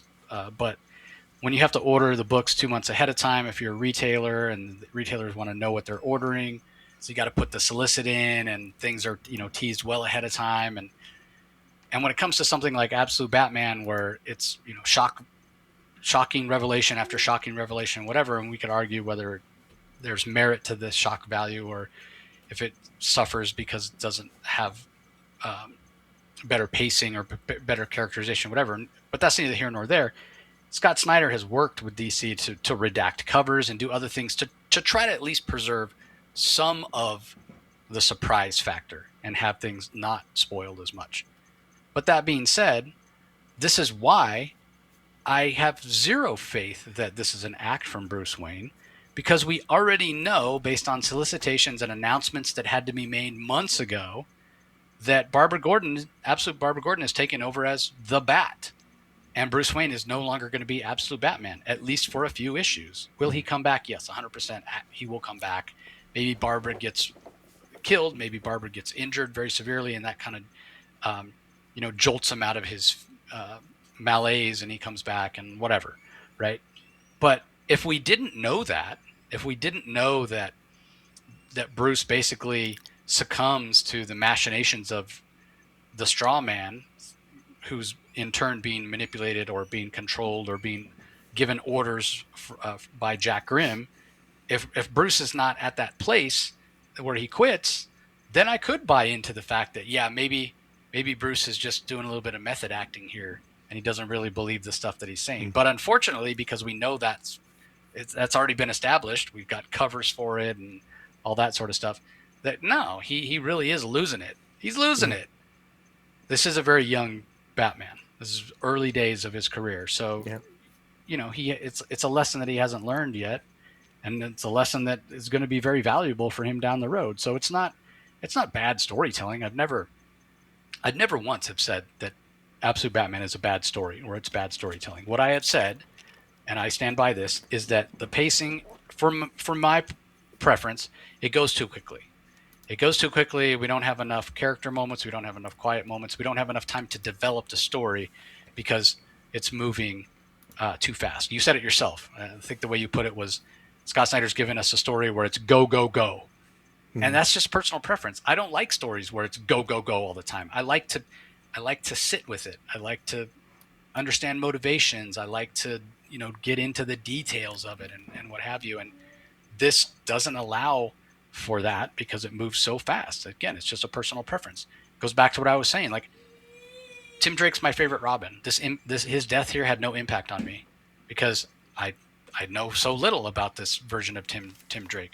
What we know about the Robins is what you said. They seem to be pretty interested in how they're perceived across social media and by the general public, except for Dick Grayson. You were talking about Dick Grayson earlier. You said he was, the one that was liked the least. And I started chuckling because you said he was the most, and you kind of paused, and then you said responsible. And in my mind, I wanted to say stable, right? He's the most stable. Yeah. He's the most well-adjusted. That's another word you could have used. Yeah. Which, when you juxtapose it against the others by, the very nature of it, I would say that this version of Jason Todd is unstable, which is not so different from the main universe Jason Todd. But I also feel like this version of Tim Drake that was killed was not well adjusted, which is a departure from the main universe. Yeah. Tim Drake, just to some extent. Yeah.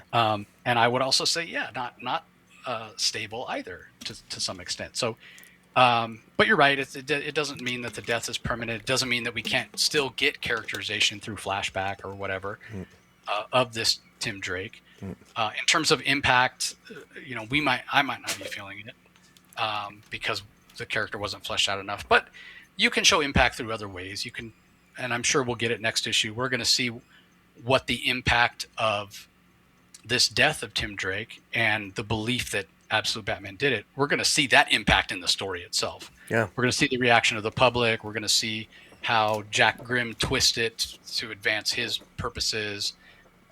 Clayface. I have every reason to believe that Clayface is just another minion of Jack Grimm because he controls all. Hopefully, we don't get to the point where we find out that Darkseid is a machination of Jack Grimm as well, because apparently Jack Grimm controls every villain in the Absolute Universe, but hopefully not Darkseid. Maybe we find out Jack Grimm is Darkseid. I don't know. But we are going to. That is one way that even though I personally didn't feel the impact. We can see and maybe impact is a wrong word. Maybe I should be using the word consequence. But the consequence of Tim Drake's death is definitely going to be monumental, and that's kind of the whole point. And will it be, pardon the pun here, based on the name of the story arc, will it be the straw that breaks Batman's back? It very well could be. Very well could be what drives him into hiding or whatever. Or it could swing the other way, and I would actually prefer this. If next issue, which is the final issue of this arc, if Batman realizes he did go off the deep end and kind of comes to his senses and realizes that no, Jack Grimm isn't responsible for absolutely everything, every moment of your life, and it wasn't actually responsible for you becoming Batman or whatever. He's just trying to twist the narrative to get in your head. I would hope that, and my preference would be next issue, that Bruce Wayne realizes that. And that's why he takes a step back from being Absolute Batman. He goes, wait a second. I got too close to this guy. I let this guy get in my head. I need to reset. I need to make sure that this doesn't happen again. And that's why he takes a step back and Barbara Gordon takes over as the Bat. Yeah. Because to me, that would be character growth. That would be evolution. That would be, I can't let this happen again. And it would feel, to me, earned and a good payoff for what Snyder has done, as opposed to, because here's the other part of this breakneck pace, right?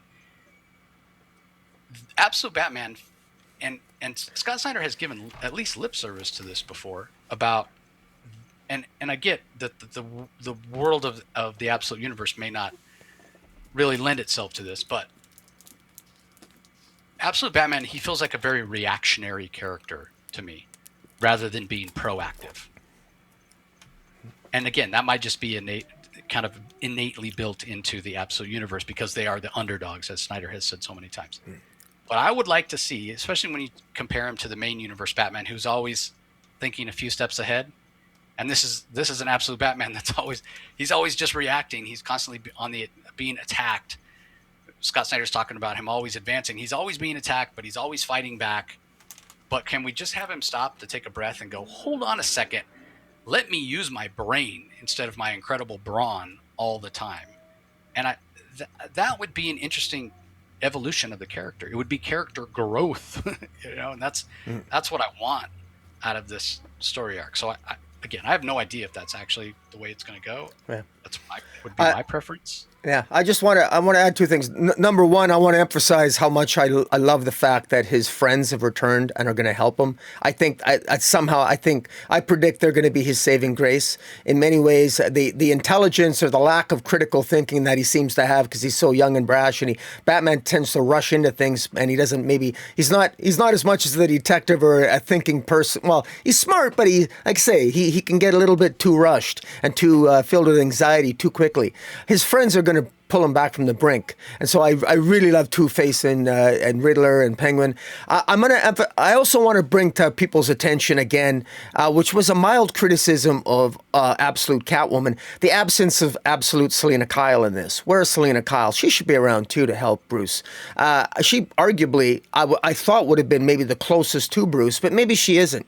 So I find it very interesting. Absolute Catwoman, as a quick aside, is a very, very different tone book in many ways, and I still say the Absolute Catwoman that's being characterized by Shea Grayson and Scott Snyder over in Absolute Catwoman, she does feel to be very much in her own different world than Absolute Batman, and part of me kind of regrets that. I'm enjoying Absolute Catwoman, but just as a quick comment to that, I kind of wish Absolute Catwoman was a little bit more part of the supporting cast than Absolute Batman before getting her own title. But that's me nitpicking. Okay. I don't recall, but wasn't she in this Straw Man story arc at some point early on and said something about, like, kind of warned him off and and he ignored her, and so she left? Or am I can't. thinking of her showing up in one of the flashbacks where he's working for Falcone? I think don't that was. remember. I would have guessed that was a flashback, but I could Yeah. stand to be corrected, Jace. It's like you say. Yeah, I mean, Yeah. it's possible, but Yeah. again, like it does, to your point, it does really illustrate the difference between the two, where it's almost like she is such a planner that she's like, I can't sit here and watch you make mistake after mistake because of your brashness. I can't watch. I got to leave you. I can't talk you out of it, so I just have to remove myself from the situation. So. Yeah. Anyway, a couple of cool covers. The one behind me is the main cover by Nick Dragotta. There's a Kari Andrews variant that's pretty cool. There's a Jeffrey Spokes variant that has. There was so many. There was like 60 on the Poison site, and I Ivy. didn't know which ones to. I didn't know which ones to pick. So Yeah, I mean, a lot I- of the ones you're showing are those are retailer variants. yeah, so I didn't know which ones were from DC on the site I was at. So I apologize. I wanted just Yeah. the retailer ones. Like but, I said, there's a Jeff Spokes one that has, it has Mr. Freeze, Bane, Catwoman, and Poison Ivy on it. And then there's a Kari Andrews one. There's a Gabriel Delato, Dark Knight Returns 40th anniversary. There's a Juan Ferreira that's really cool. He's almost in silhouette. So yeah, there's definitely some really, really cool ones. But yeah, this goes back to there's just too many, way too many. way too many retailer exclusives for Absolute Batman. And DC's, it's caused some problems. It's caused problems with the prices on them and what have you. So I realized we forgot to talk about Emperor Aquaman's variants. There was you had it up there, Stephen Byrne, the one behind you. That is just so cute. Mark Spears one in the middle. I think I ordered that Stephen Byrne one. It's so fantastic. It's so great. Anyway, let's move on. Up next, we have Nice House by the Sea, number 11. From writer James Tynion, Alvaro Martinez Bueno handles the art, Jordi Blair on colors, Emerald Design handles the letters. I really, really love this issue. This is bringing the narrative forward in a big, big way. Big way. Lots of questions answered. Yeah, and at various times, and this is a credit to James Tynion as well as the really strong narrative, the really strong visual storytelling from Alvaro Martinez Bueno in terms of body language and mood and tone and everything, is that there's issues where if you actually take a step back and look at it, and it's especially more self-evident after reading this issue, where the larger narrative that's being told about the end of the world and these people being selected by Max and Walter, and what that means, why they were chosen, what that means for the world, if the world out there really came to an end, does it still exist or not, or whatever, like all the manipulations and what have you. That's the bigger picture here that was told in Nice House by the Lake, initial 12 issue, and now this Nice House by the Sea, and we're on the penultimate issue, and there's more to come. But what you don't realize, because again, the quality of the art and the narrative storytelling as well as the visual storytelling is so great in terms of friction, character dynamic, and character drama, and so compelling just to see the interactions and the reactions and how these, when we got Nice House by the Sea and we see there's a second house, which we weren't necessarily aware of when we read the first one, and then the houses become aware of each other, and one house decides to take out the other or whatever. That's all reactionary stuff. That's all kind of up here on the surface. But the larger narrative, the bigger story, has not been advanced that much issue to issue. And I wasn't even acutely aware of that. I wasn't thinking about that because I've been enjoying each issue as it's come out for all the other stuff I was talking about, for all the character dynamics, the choices that the characters are making, the interpersonal relationships, the gorgeous art, the flashbacks of how they got there, and the emotionality of these aliens that are sort of our POV characters in a way, and how they manipulated people and their relationships and trying to be human, and all the complexity of the human condition that Tynion and Bueno are exploring here. That has been a lot to chew on, to the point that until I read this issue, which gives us a huge amount of momentum for the larger story, where I went, whoa, hold on a second. I didn't even realize how long it had been since we were talking about that larger overarching story, because I've been enjoying each issue in and of itself for all of the other stuff that's been going on, to the point where I didn't even miss. I talk about it all the time, right? With things like Absolute Green Lantern or Absolute Martian Manhunter, where I don't know what the hell's going on. And so I'm constantly questioning. Or we can even go back to the Teen Titans Academy story, where we talked about how all we were getting was questions without any answers, and the inherent mysteries that were baked in from editorial were dragging on way too long, and we never got any answers. So some of the questions that we're being reminded of in this particular issue go all the way back to the very beginning of the series. And I haven't noticed that we haven't gotten answers because I've been so engrossed in the story at the top that I've, to some extent, forgotten a little bit about the bigger story and the questions that I had. Well, it's the character work that sort of pulls you in, and you forget about the major plot points. Yeah, exactly. It's so compelling. I'm sucked into the interpersonal drama that I'm fine without getting answers to the other stuff, because I've got this other shiny object over here that's holding my attention. That's masterful storytelling. That is masterful storytelling. So this should win every award ever. Like, it's just so good. This could be, in my mind, and I haven't read everything he's written, but this, of the things that I have read, I've read a lot of James Tynion stuff, a lot of his work. This is my favorite thing he's ever done. And it doesn't come close. I know there's a lot of people that love this. Something is killing the children and stuff and whatever. And and in the interest of, I haven't read that stuff. I bought the first few issues. I never read them. It's really good. That first arc. I'm not a big horror guy. Yeah, I'm also not the biggest fan of Werther Deladaire's art or whatever. So it's fine. So for me, this is the masterpiece. This is just incredible work from James Tynion. Like, oh my God, like this issue reminded me of just how amazing this series is. My only little tiny nitpick, and it's completely selfish, is that this is issue 11, which means we only have one more issue before this comes to an end, and then probably at least 6 months, maybe a year, before we get the next Nice House series. That's gonna suck. Is it? Do you know? Is it 3 arcs? Is it a 3-act story, or do you know? No, I believe it's longer than that. When I talked to Alvaro at New York Comic Con, was it I don't know. It was either last year or the year before. He talked. I want to say, and don't quote me on this because I could be misremembering, but I want to say that he told me they were planning on 5, so 60 issues. Awesome. I think is what he said. But right, that could change and whatever. I think this is selling really well, and I don't expect. But they could get tired of doing it. They could have other things that take their attention, whatever. You can see when you look at the artwork why it takes Alvaro so long. I don't regret. This is a series that's completely worth waiting for. But as we've talked about many times in the past, late books do kill momentum. So I'm fine if they have to take a year off so that we get 6 issues on 6 consecutive months, and then maybe they take a couple months off, and then the other 6, and it's done. But just like I said, this is a selfish nitpick. I would love to have all 60 issues sitting in front of me right now, so I could just read the complete story because it's that fucking good. You know what I mean? Like, I can't wait.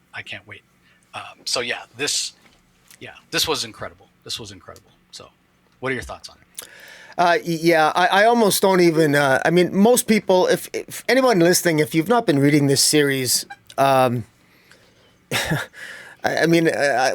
could give some spoilers here. I almost don't want to because the compelling questions that underscore a lot of the questions you had throughout the first for the first series, then this one is are answered. And I got to tell you, but I love the themes in this issue. We got Walter and Max. Walter and Max, they're aliens, and Walter and Max each chose 10 people to survive the apocalypse on Earth, and they each chose Walter chose his friends, whereas Max chose people that were very special and had particular skills.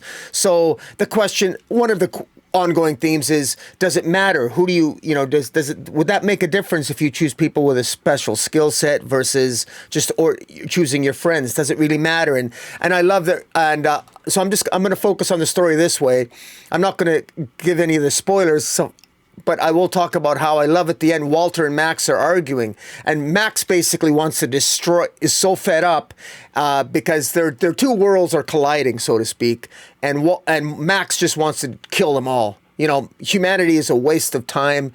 They've all failed. They couldn't even get along to protect each other within their own individual houses, whether it's the house on the lake or the house on the sea. They're not worth it. But Walter comes, of course, to a completely different conclusion. He's going to save them anyway. So, you got two very different. You kind of got the hero's journey for Walter, and you've got maybe a villain's journey. Max. At first we thought Max was, at least had some good qualities, not so much.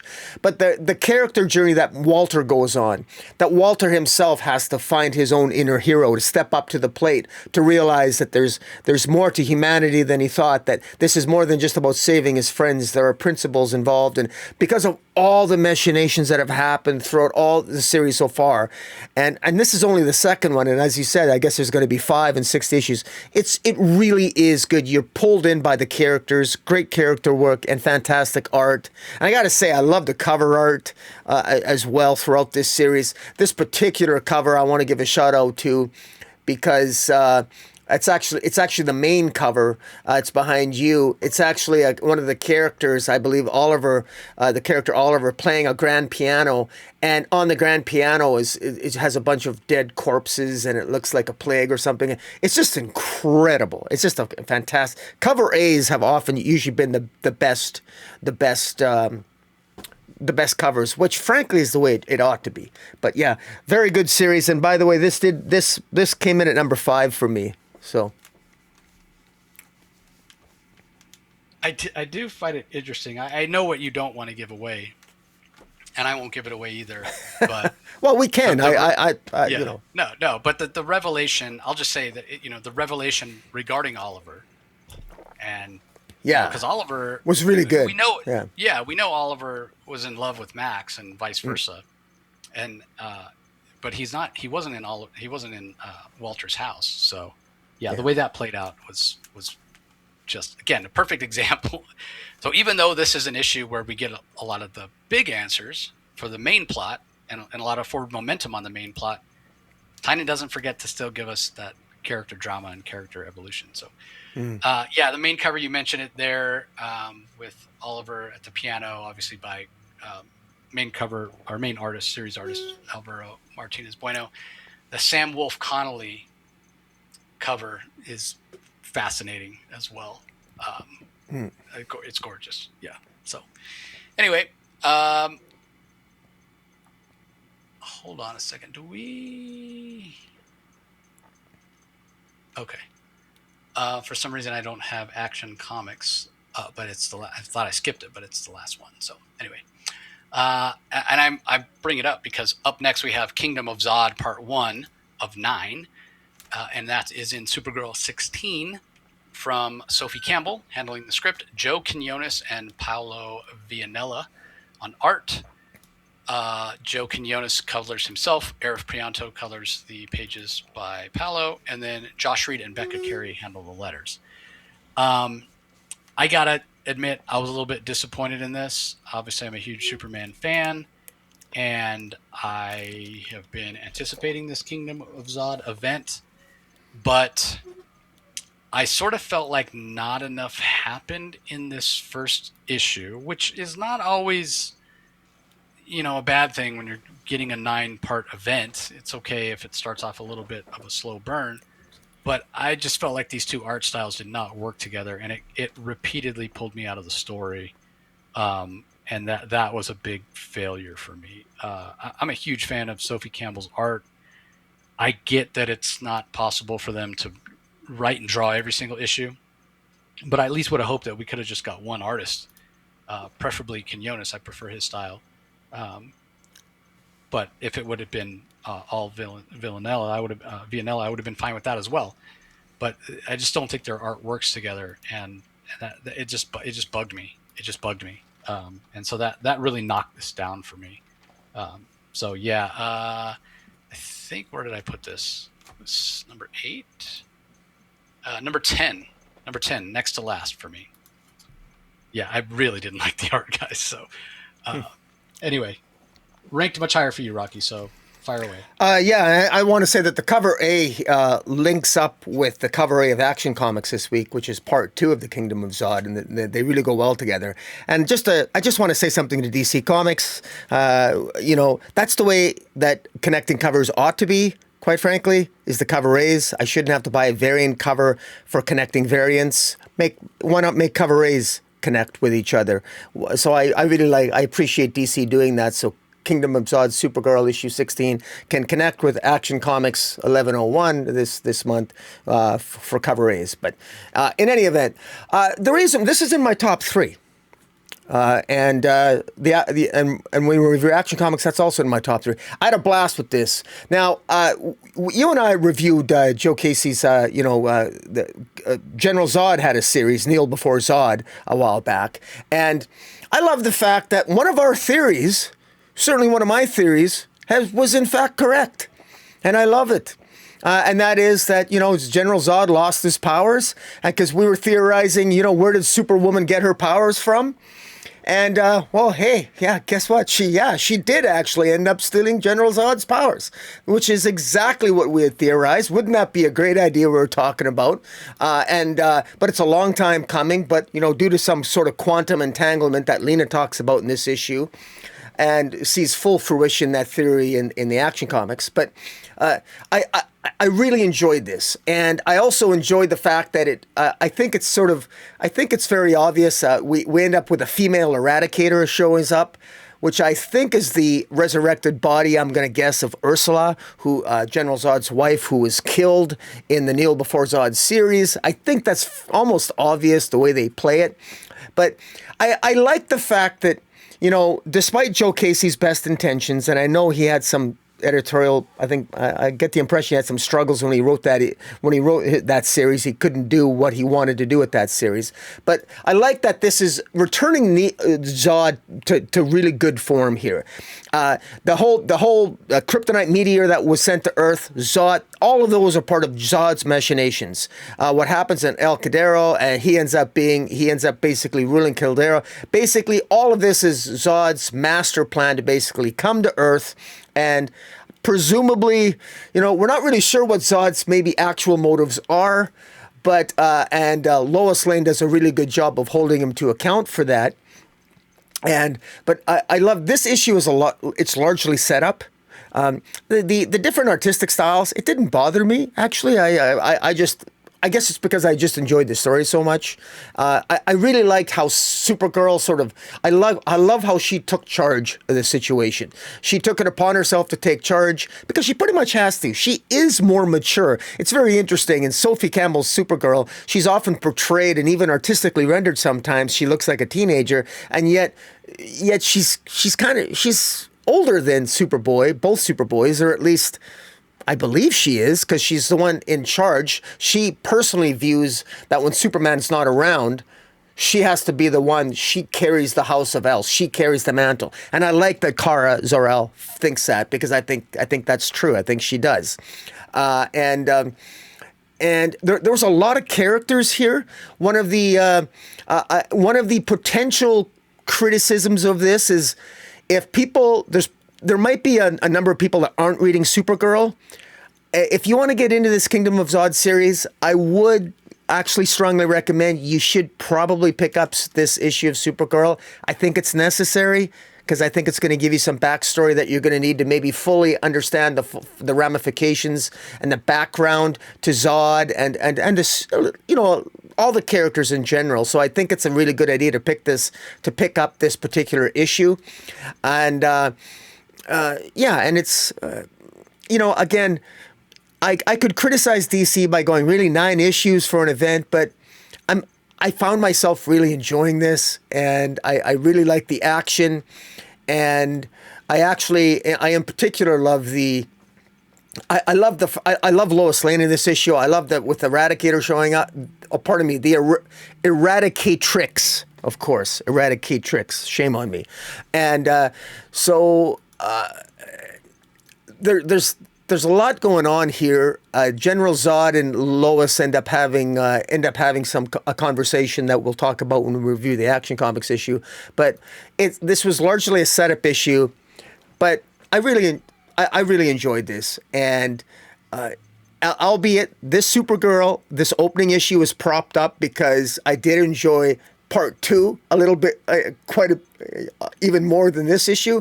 But this issue, they had to do a lot of putting the chess pieces in play, and I thought Sophie Campbell did a pretty good job with that. Notwithstanding maybe the change in artists, I really enjoyed this, and I had a lot of fun with it. And I could have, this is where I could have I have ranked these 2 issues maybe lower, this and Action Comics a little lower. I could have, but. You know what? I've been enjoying Sophie Campbell, and this is where I said my bias comes in. I think I've been enjoying Sophie Campbell, and I've been enjoying Dan Slott's Superman Unlimited. All the love's been going to Joshua Williamson over in Superman, and I enjoyed this enough that I want to show some love for this series as well. And I'm not sure who masterminded this whole event. Maybe it was Dan. For some reason, I think maybe it was Dan Slott, or maybe did they collaborate? I don't know, Jace. Maybe you have some. Maybe you've talked to Joshua Williamson, mentioned it, but I like this. I like how it's sort of bringing all the pieces together, and I'm having a lot of fun with it. So at least, and yes, I have read ahead a little bit, so I'm having a lot of fun. But obviously, you didn't feel quite the same way. But I enjoyed this. Yeah, no idea. Maybe it was as simple as they got him to get, hey, we need a super event to coincide with Superman coming back, and they brainstormed it together. I don't know. I don't know whose idea it was.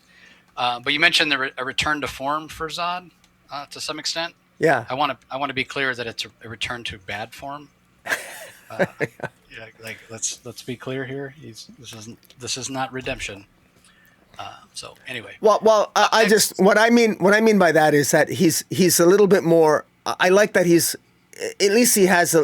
more than just a wandering psychopath. Like he, at the end of Kneel Before Zod, he had lost a lot of his. I felt he lost a lot of what made him an interesting character. I'd rather have him to be like he is now here, having some purpose, as opposed to just being a wandering zealot. But I don't know. No, I mean I don't disagree with you. That Kneel Before Zod story it felt, the first 6 issues and the last 6 issues felt so disparate.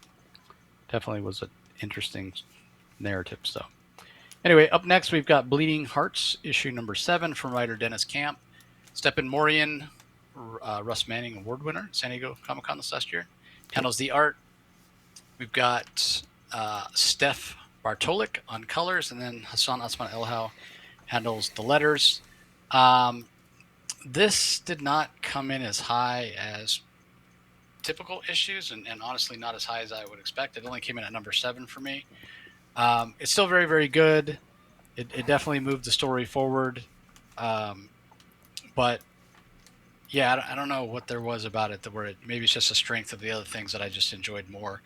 So I'm still really, really enjoying this. I like seeing the relationship between Poke and Rabbit continue to evolve.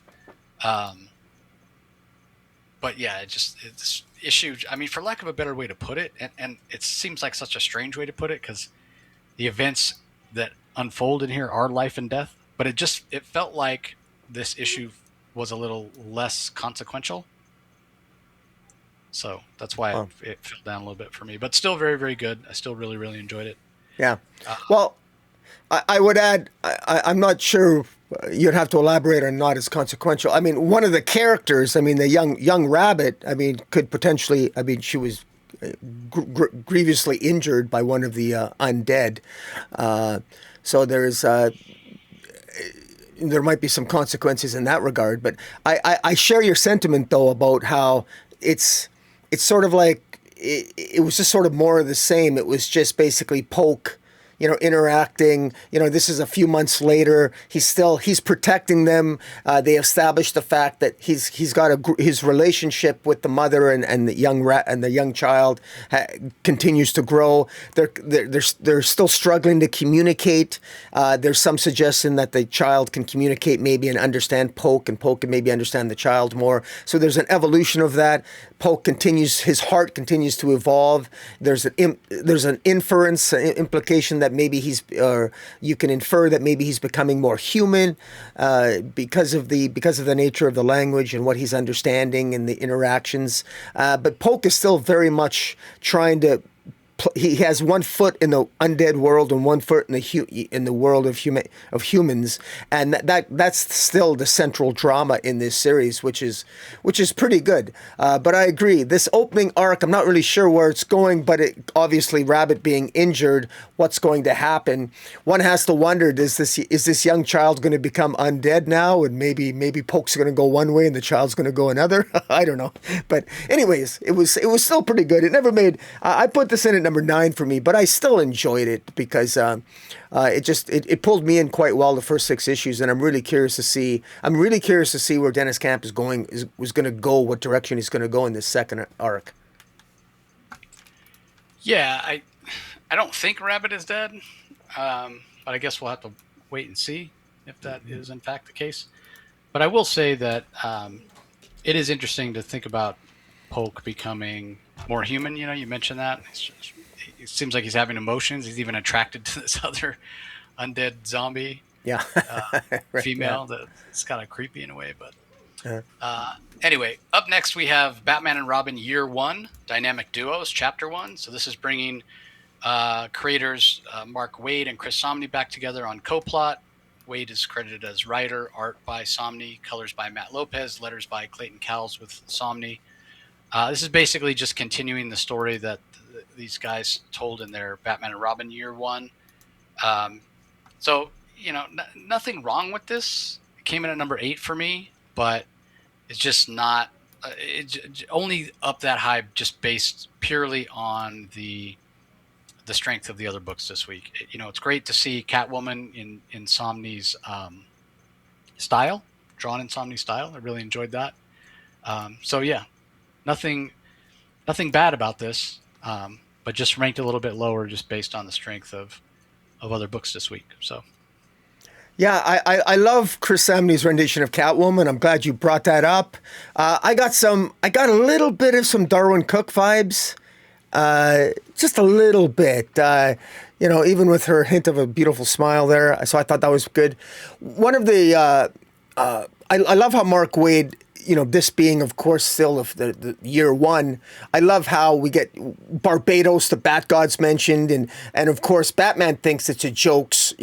Scorpio, the messenger of Barbados, he ends up taking him down because Batman thinks Barbados is obviously a joke, probably doesn't even think he's real. Of course, we know later on Barbados is going to play a role in Batman's life with metal and all that other jazz. So it's a nice little hint of Batman's maybe first experience with fanatics worshiping Barbados. So I really like that. Again, Mark Waid, once again, taking DC lore, taking DC history, having some fun with it in a sort of a past tale of what this is. Where I particularly really liked how Bruce Wayne ends up going on a date. And I thought what was really well done is that he ends up getting mugged by a group of kids. And what I thought was really well done, and kudos to Mark Waid for scripting it this way, and Chris Samnee's amazing art, is Bruce Wayne actually gets very angry with these kids because at one point one of the kids goes and tries to rip off the necklace of his date, Julia, and you can just tell in many ways it probably reminded him of what happened to his parents when he was young. And he sort of flips out, and Bruce Wayne almost ends up hurting this young assailant, this young kid. And I just thought it was very well done. Now, Bruce Wayne doesn't, because there's this mysterious woman shows up and tells him to, basically says, let him go, and basically tells Bruce Wayne to let the kid go. And of course but woman ends up, I think we're supposed to assume later that was actually Catwoman telling him to let this kid go. But in any event, I thought it was very well done. And this kid who is gonna play a role in the series moving forward. And there's this group of kids called the Wolf Pack that we're introduced to. They're gonna play a role as well. They seem to be a group of juvenile delinquents. But I like that Bruce Wayne is still somebody in his, he still has his flaws. He's a young Bruce Wayne. He's still figuring things out. And Dick Grayson, with Dick Grayson's sense of humor and the way Dick Grayson even made fun of him about being beat up by a kid. I just thought it was so well done. It took very serious subject matter, but yet it imbued some love and humor and compassion with it as well. And then we got to see a gorgeous rendition of Catwoman. So I just thought this was excellent. Very, very well done. And again, another great issue. Just missed my top 5, coming in at number 6. Yeah, and if you like New Frontier, because you mentioned it, the Darwin Cook inspiration for Catwoman, it definitely feels like it's there. So, all right. Up next, we've got Action Comics number 1101. This is Kingdom of Zod, part 2 of 9, with Mark Waid handling the script, Montos on art, Ivan Placencia on colors, Steve Wands on letters. I enjoyed this more than part 1, but it didn't come in super high for me. It did make my top 5, came in right at number 5. And I especially liked, I thought the Montos art was fantastic. I loved seeing the way it opens up with Booster Gold and his time-traveling companions. We get to see the older Superman. And this felt like, okay, now the event is starting to really move forward. And then as soon as I felt like we started to move forward, the issue was over. So, and I have not had time to read ahead to part 3 yet. So, but yeah, I did enjoy it much more so than the Supergirl issue, thus it making my top 5. So, but I think you enjoyed it even more than me. Oh, so yeah. I tell you, the character that impressed me the most in this issue was Lois Lane. Boy, there's a conversation between Lois Lane and General Zod that is just so masterfully scripted. The dialogue is fantastic. Lois Lane knows how to get under General Zod's skin. And boy, you could tell she's an A-list Pulitzer Prize winning reporter. She knew exactly what to say to Zod, exactly how to delay him. And you also knew that Lois Lane is not only talking to him because she's trying to figure out what exactly is your play, Zod. I mean, really, you can't honestly think you're ultimately going to be successful. What's your play? Is it your ego? Okay, what did you lose? What exactly is going on? So not only is she doing that, but she's manipulating him. She's also buying time because she also has a pretty strong sense that Zod wants to kill her. I mean, Zod's likely going to kill her, and that's where he's leading toward. And in fact, in just a great line at the end, reminiscent of a particular, of Superman 2, Lois Lane utters something that Lex Luthor said in the movie Superman 2, where, she riles up Zod. Zod's about to kill her, and then who shows up but the 2 Superboys? And Lois Lane says, "Oh, thank God." And she's not corrected to say thanks Zod, but in any event, I thought that was I like that scene. The action scenes is fantastic. Superman does show up with Booster Gold along with the other Superboy. Meanwhile, on the Earth, because of the machinations of what General Zod has done, kryptonite seems to be cropping up all over the Earth. And not only is the kryptonite deadly to Kryptonians, it's deadly to humans as well, which is interesting. Why would General Zod, does he, I wouldn't think it would be normal for Zod to want to rule over a dead planet. You got dead humans and dead Kryptonians. What are you going to rule over? So I'm not really sure what I think that's one of the reasons why Lois Lane was questioning him. Like, what's the play here? I mean, sure, you're megalomaniac, man. Even Supergirl said in the Supergirl opening part 1, Supergirl said, Zod, why don't we negotiate? I mean, you had your own planet. You were a member of the United Planets. What's going on here? What changed? And of course, we know what changed. That was in that Kneel Before Zod series. But it's between these first 2 issues are just, in my view, I just think this. It's just it's just the little kid in me. I just had such a blast with them. And this issue really takes off. And I really love at the end here where Lois Lane is essentially the only thing preventing Lois Lane from getting killed is basically the two Superboys showing up with Superboy Prime saying, "Kneel, you expletive," to General Zod. Anyways, I just had a blast, and this it made my top 3. So I do recommend Superman this week. And man, just what a great time to be a Superman fan.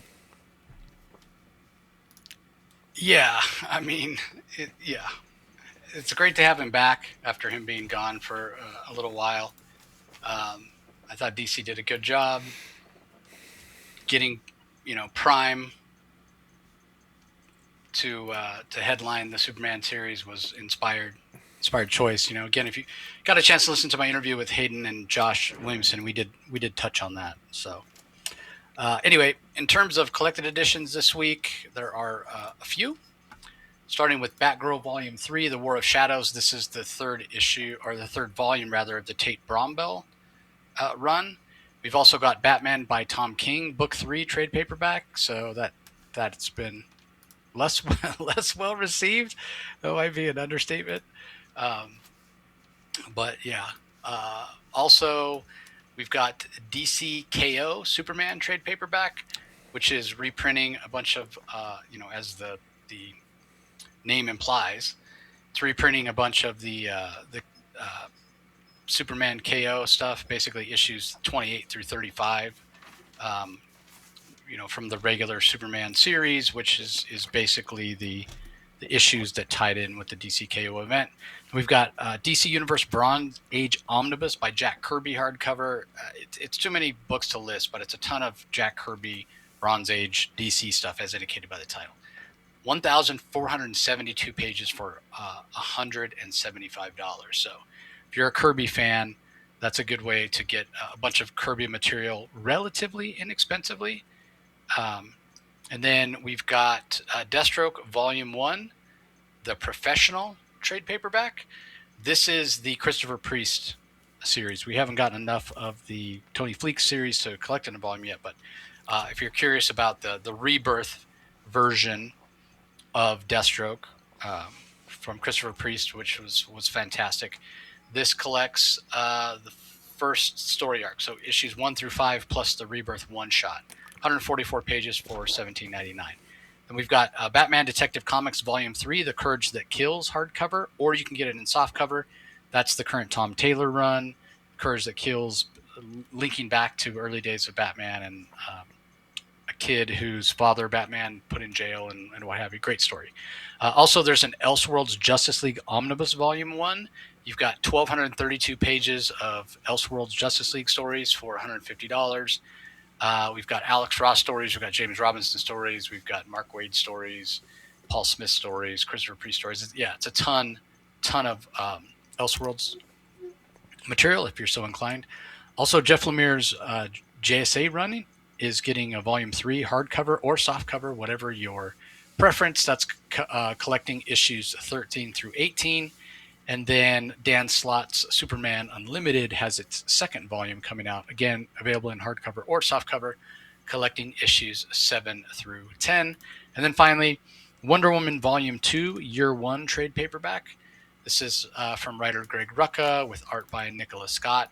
So when Wonder Woman launched in Rebirth, because this is collecting Wonder Woman Rebirth, but the odd issues were written by Rucka, and it was present day. Illustrated by Liam Sharp, a story set in present day. And then the even issues were also written by Greg Rucka, but they were drawn by Nicholas Scott, and they were set in the past on Paradise Island. So this is the past story with art by Nicholas Scott, still written by Greg Rucka. And I love Liam. He's been on the show many times, and he did not begrudge Nicola drawing the past story arc at all. But if he would have had his pick, that's the one he would have picked also. But he killed it on the modern story with Cheetah in it as well. So anyway, so that's the collected editions that are out this week. Plenty of great ones if you're so inclined to read your DC books that way. I honestly can't remember who went first last time, Rocky, so I'm going to make you go first with your rankings. All right. Fire away. Coming in at number 11 is Barbara Gordon, Breakout number 4. Coming in at number 10 for me was Clayface, Liberty Dirt 2. Number 9, Bleeding Hearts 7. Number 8, Green Lantern Corps 19. Coming in at number 7, Emperor Aquaman 20.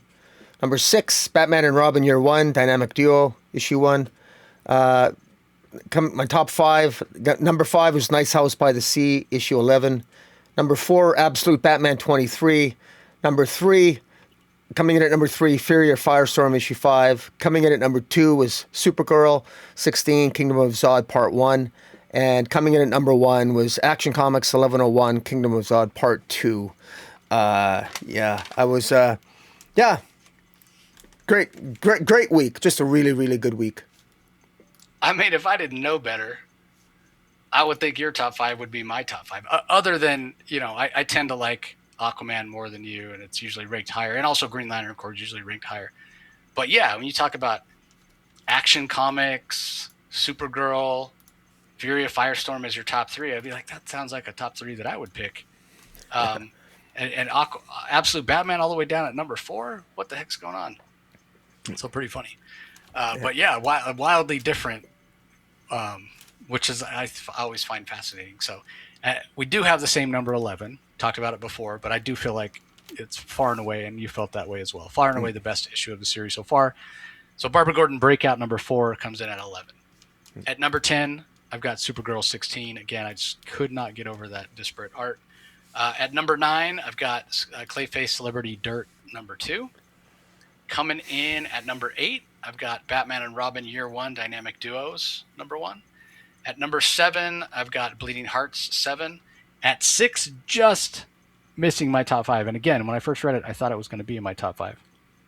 Despite my criticisms of it, I did enjoy it. Absolute Batman 23 comes in at number 6. At number 5, Action Comics 1101. Coming in at number 4, Fury of Firestorm number 5. Coming in at number 3, and it was so hard for me to choose my top 3. Like they were neck and neck. But at number 3, I've got Green Lantern Corps 19. And at number 2, I've got Nice House by the Sea number 11. And at number 1, F.U. Poseidon, I've got Emperor Aquaman number 20. Watching Poseidon get his ass whooped, Good even choice. though it was expected, was 100% worth the price of admission. Yeah. And you should have the Stephen Byrne variant up there, though, because that cover is just I can. fire. You mean Can you swap it? Yeah, the little with the little kids? Yeah, the little mini versions. Oh, there yeah. you go. There you go. Yeah, so good. So good. I love that cover. I love that cover. I would wear the hell out of that shirt if I had that. Speaking of shirts, I've had a few people reach out asking about a Comic Source Weekly shirt. So I haven't placed the order yet. If you would like a Comic Source Weekly t-shirt, again, $10 plus whatever your actual shipping is, just reach out via Linktree. But on that note, I do want to give a shirt free of charge to somebody who has been a huge supporter of both the DC Spotlight every week, as well as the stuff that gets put up over on the Comic Source YouTube channel. And that's Joshua Gobo 1559. Yeah, he's awesome on our stuff. Yeah. He's fantastic. So Josh, you're getting a free Comic Source Weekly t-shirt if you can send me your what size and your shipping info. Yeah, I want to give a shout out to Joshua too, because he often, before I even have time to put timestamps on these videos, he goes ahead and he does that, and I often just cut and paste his timestamps into the description. Awesome. He's incredible. So thank you, Joshua. Yeah. So the least I can do, Josh, is send you a Comic Source Weekly t-shirt, because I know he watches the Comic Source Weekly. That show has not taken off as much as I had hoped that it would. And that's not to say that, I expected it to blow up or anything, because even though it is a place where you can go, every Saturday or Sunday and get all the comic news for the week, it's a little bit long. It's like an hour long. It is asking for a commitment. The problem is I'm doing it by myself. that show takes so long to produce. I've got to go track down every story. Then I've got to put the graphics together for every story. And, even last week, it wasn't a huge news week, but there's still 20. That's 20 graphics. There's 20 stories. And then I've got to have the, if I do what hit, and last week it was like 9 what hit books, that's 9 more graphics. And then I'm doing the bestseller list, of the top 10 on the Prana list. That's 10 more graphics, right? So right there, we're talking 20 stories. Prana bestseller is 10. So that's 30. Now I did 10 what hit. That's 40. And then I got to do the FOC, which is usually, 4 or 5 slides. That's like 45 slides, graphics and text. It takes a long, long time to do. And I want to keep doing it because, again, I want to cover the news, but I just don't know if I'm going to be able to continue doing it because it just takes so much time, and I'm neglecting other content to do that. And if other content's going to generate more views, it's just tough. It's just tough. I need to be able to clone myself. That old Michael Keaton movie Multiplicity, where he makes a copy of himself, and then one of his makes a copy of a copy, and he's like dumb, whatever. So anyway, appreciate everybody joining as always. Again, don't forget, if you're listening audio only on the Comic Source podcast feed, which you can get from wherever you listen to your podcast. Don't forget to head over to Rocky's channel, Comic Space Boom ! Where this comes out on YouTube every week. So you can see the art, you can see the covers, you can see our smiling faces, you can see the awesome Comic Source Weekly t-shirt. And as long as you're at YouTube, you might as well head over to the Comic Source YouTube channel and subscribe there as well, where all the other Comic Source content comes out, interviews, convention coverage, all that kind of stuff. So we appreciate the support as always. Again, sorry life got in the way and this is a day late, but be sure to leave some comments below with what you really enjoyed about your DC books this week. Hope everybody picked up Hello Kitty, and we'll talk to you next week. Catch you later.